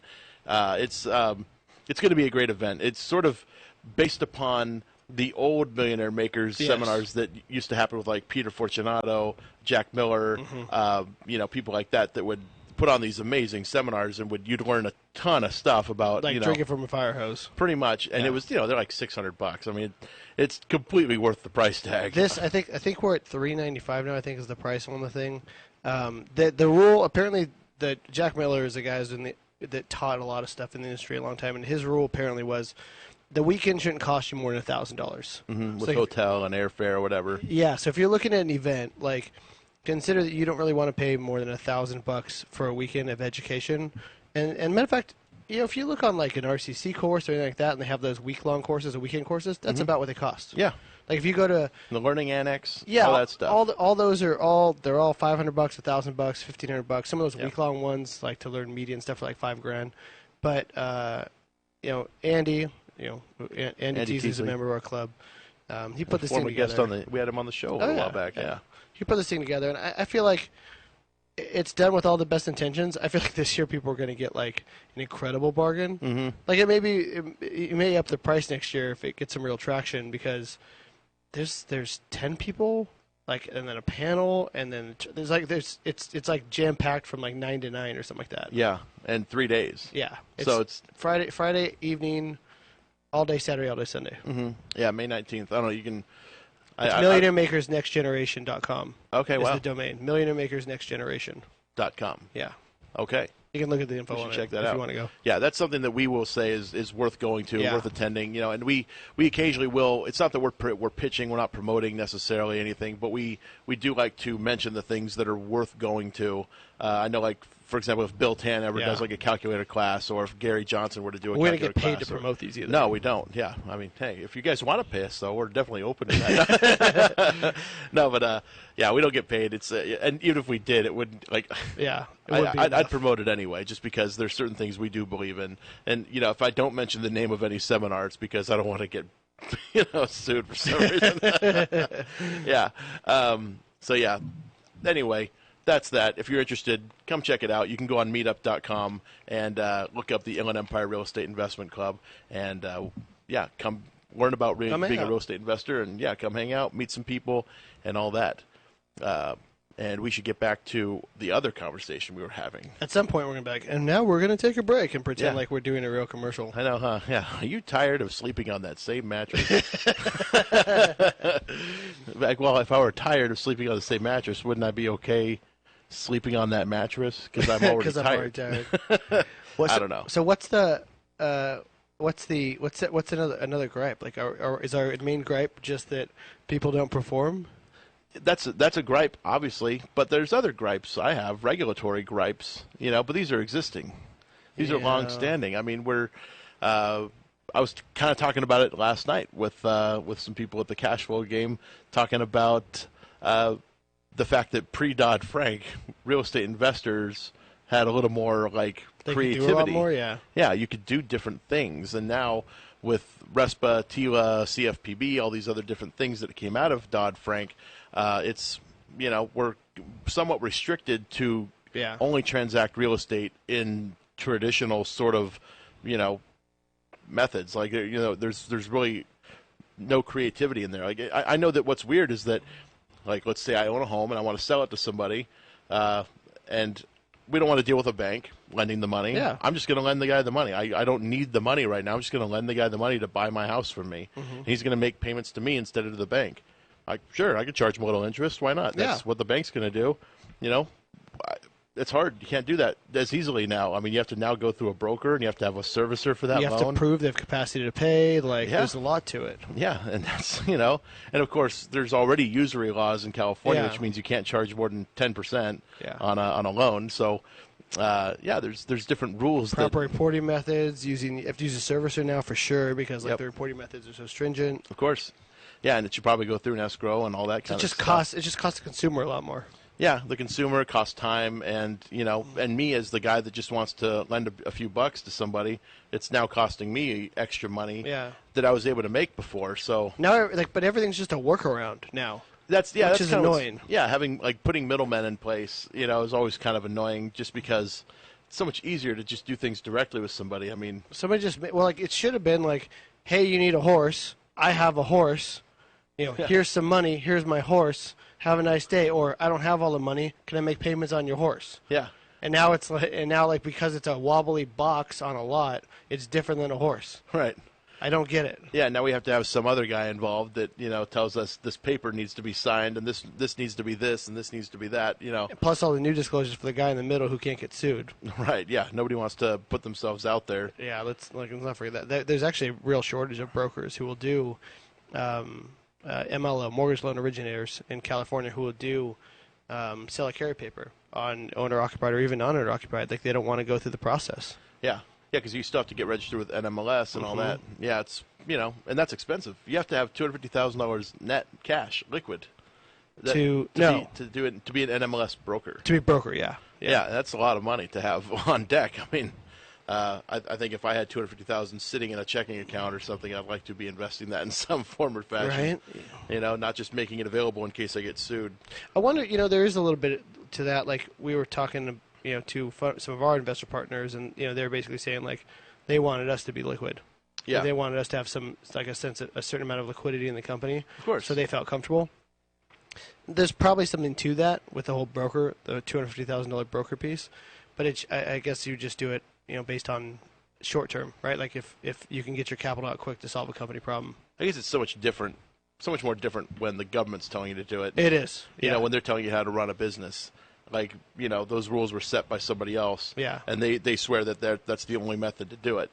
The problem is once they're in place, then the public starts assuming that the government's going to protect them. Yeah. Which is where, we have government overseeing education, which is probably why some of this real estate education isn't on the up and up, right? We've had some of this real estate education get accredited to take VA dollars. Mm-hmm. That was a giant mess. Sure. I mean, that was they were taking $25,000 from soldiers. We're just coming back from war to teach them real estate that they couldn't deploy and charge the VA. Yeah. Right. I don't know the VA, the government. I don't know who actually pays the student loan. I don't know where that money comes from. But anyway, essentially our military money that's supposed to be spent on vets coming back for education, and everybody just was fine with it because the government said it was okay. Yeah. Nobody checked into it at all. Yeah. And, it's. The world of money and the government is a very interesting subject. Tumultuous? Yeah, a little tumultuous, like how they spend their money and how they create money and all that kind of stuff. There's a lot of wonderful things we could talk about there, but if we did, everybody probably fall asleep very quickly. Exactly. And if you were driving right now in your car on the freeway, we don't want you falling asleep. If you're nodding off, I apologize for going down a random diatribe about the government. Well, I guess instead of gripes, maybe we should talk about something more lively. We could talk about deals we got going on right now. It's always fun. We have a lot. Yeah, I know. I was going through with our transaction coordinator earlier today. I'm like, she's like, "What about this one?" I'm like, I have no idea what house that is. I'm like, I don't know which one that is. Just to Jimmy, I'm clarify, sorry. he doesn't know what it is because I do a lot of the acquisition. I do the initial intake when the deals come in, and then Todd puts together the paperwork to fund them with our investors. So usually it's like I'm the guy on the front end that's filtering, and then Todd is closing the transaction out. Right. So when it comes time to close out a transaction, and our transaction coordinator's like, hey, what do we do with this file? And I'm like, I've never even seen that name before, because it's probably fairly new, I'm guessing. But like we drew up loan docs today, and we're having printer problems. But hey, that's always fun. See, went back to gripes again. I know, back to gripes. Hey, we could complain about a lot, but we could also. What's been interesting is we've for anybody who is selling property, we've noticed these trends. We have a system called Arlo. And Arlo is made by Netgear, and they are amazing. Mm-hmm. If you need a camera system for your house, buy the Arlo Pro. Yeah, and so Arlo Pro is great. So we have cameras in our houses, and we can basically see the buyers walk through the house. Mm-hmm. And the buyers are there's cameras, but they don't pay much attention to them, so they're talking about all the things they hate about the house. Yep. So we get to hear all the feedback of like what they say is wrong with the place. Or all the things they love. More often they're talking about the things they like. Well, I mean, the only things I'm concerned about the ones they don't like, right? Yeah. So we want the house to be perfect. Of course. So they come in and it's cool to see like their face and their reaction, talk about how great the house is, but then they start going through like, oh, it doesn't have this. It should have had this. If I lived here, I would want this. Yeah, I know. We were surprised on one recently where people were talking about how we didn't put a refrigerator in. Yeah. I mean, we don't usually put a refrigerator in. A lot of people already have one, or they have a very specific type of refrigerator they want to get. Yeah. And who am I to decide which refrigerator I'm going to put in the house? Because they're buying the house with this If thing. you really want to give you credit for one. Yeah, exactly. If you want one, you tell me the model number. I'll buy it and put I'll it in install for the you. stupid thing in. But. Yeah, it wasn't there, and we actually had a few people walk through the house multiple, saying, yeah. like, oh, there's Oh, no it's not refrigerator, fridge. and then a couple of those people were like, and there's also no washer and dryer. Yeah. Again, it's like It's a vacation market. True, yeah, vacation rental. I mean, it's more of a, or vacation second home kind of thing. Yeah. But yeah, still.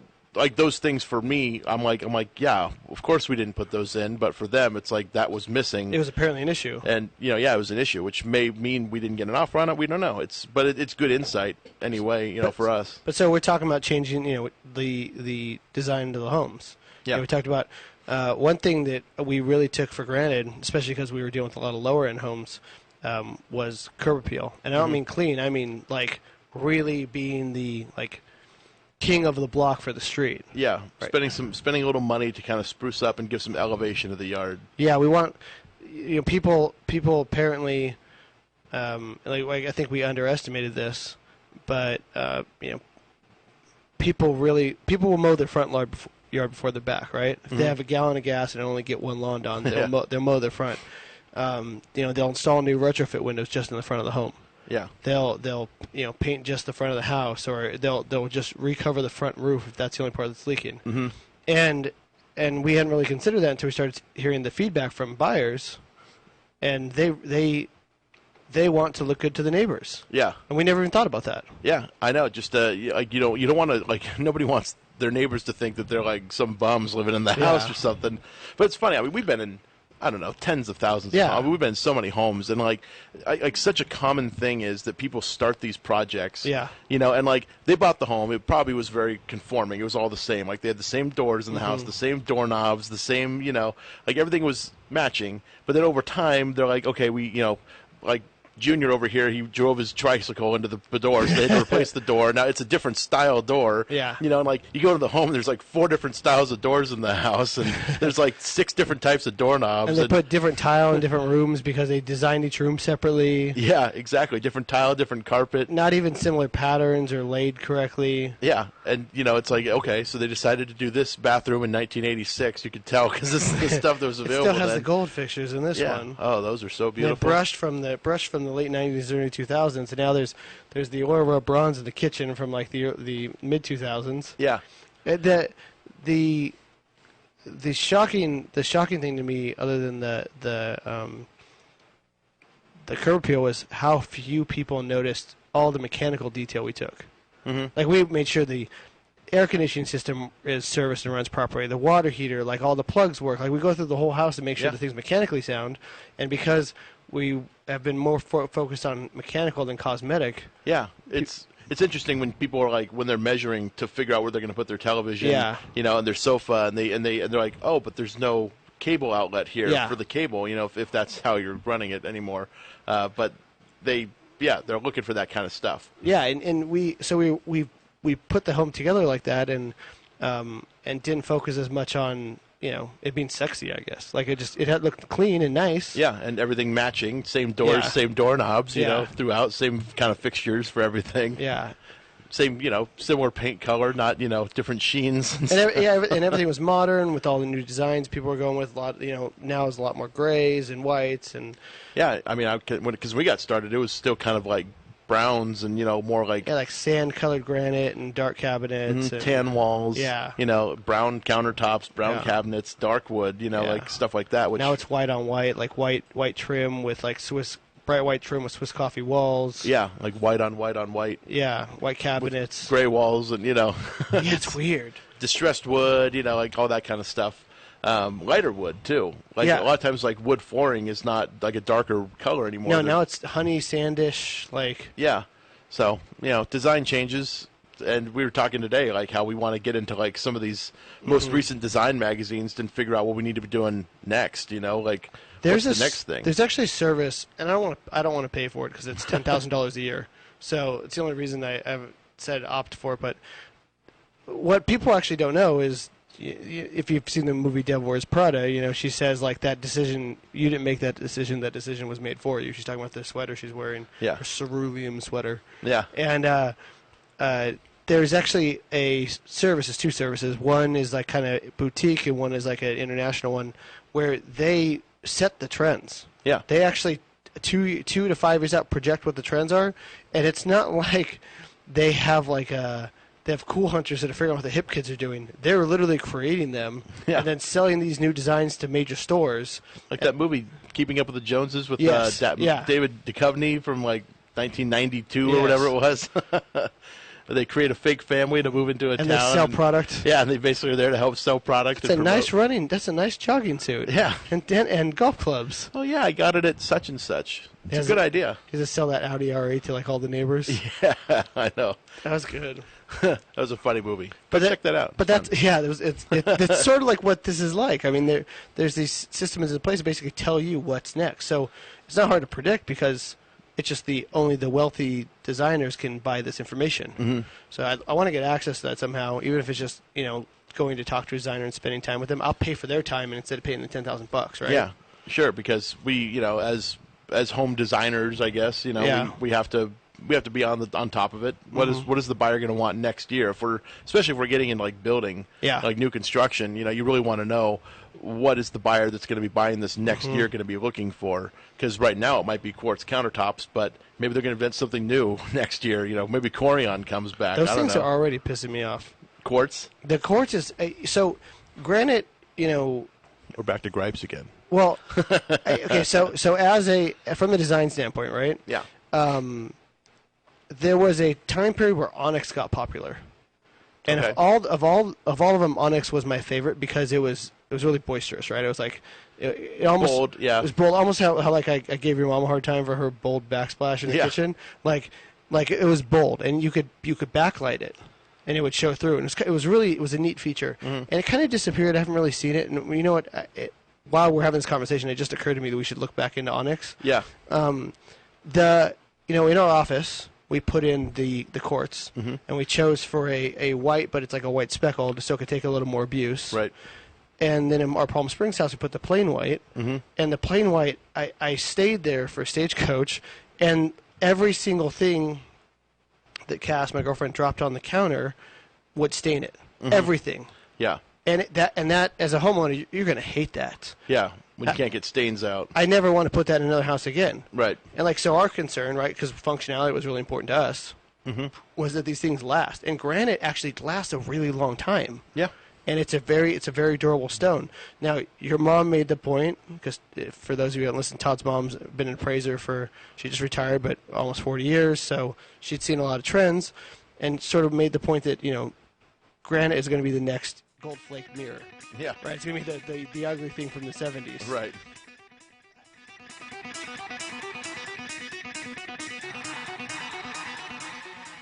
KCAA Loma Linda, 1050 AM, 106.5 FM, and now 102.3 FM.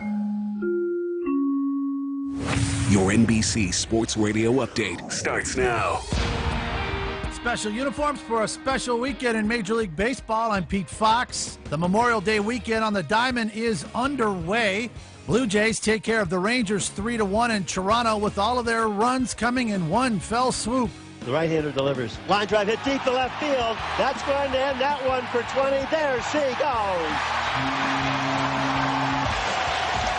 The Blue Jays are in flight, leading Texas 3-1 on Bautista's 9th home run of the year. Blue Jays Radio Network Estrada with the win. White Sox cobbled together a shutout, running 5 pitchers to the mound. They come away with a 3-0 win in the front end of a twin bill against the Tigers. Melky Cabrera knocked one in. 2 outs in the air. The other 2 outs came on a double play. Here's a swing and a fly ball, broken bat to center. Collins running in, rushing in, dives, can't get it. Bats down for a hit. Cabrera stops at second. One-scored single, and the White Sox add on. White Sox Radio Network. Yankees squeak one out against the A's in the Bronx. Matt Holliday with a 2-run blast. Holliday swings and lifts a long drive to left field. That ball is high. It is far. It is gone. Matt Holliday breaks up the no-hitter with 2 outs in the 6th inning. He drives a long 2-run home run into the visitors' bullpen in left center field. Matt has back. He hits a 2-run home run, and the Yankees take a 3-1 lead. Yankees Radio Network, 9:10 Eastern in Colorado, Coors Field. Cardinals and Rockies, Wainwright versus Freeland. Braves will take on the Giants at AT&T in San Fran. Cubs Dodgers later from LA, and the Astros welcome the Orioles to Minute Maid. Miley versus Keuchel. I'm Pete Fox. This is NBC Sports Radio. This is KCAA.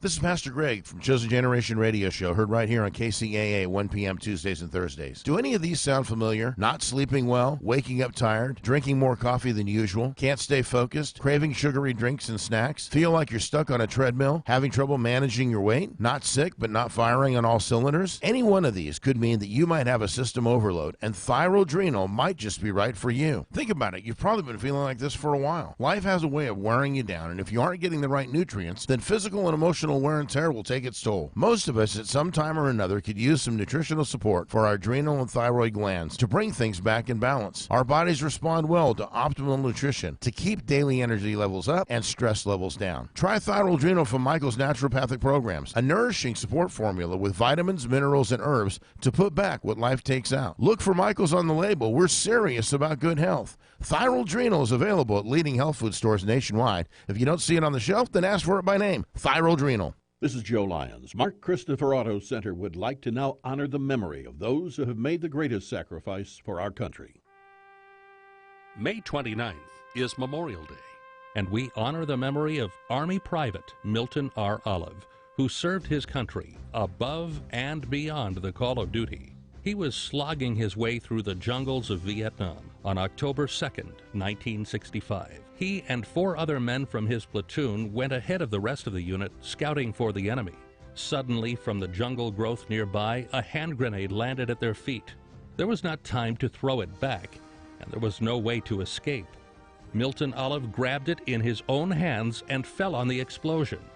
He gave his life to save the lives of his comrades, and Private Milton R. Olive was awarded the Medal of Honor for service above and beyond.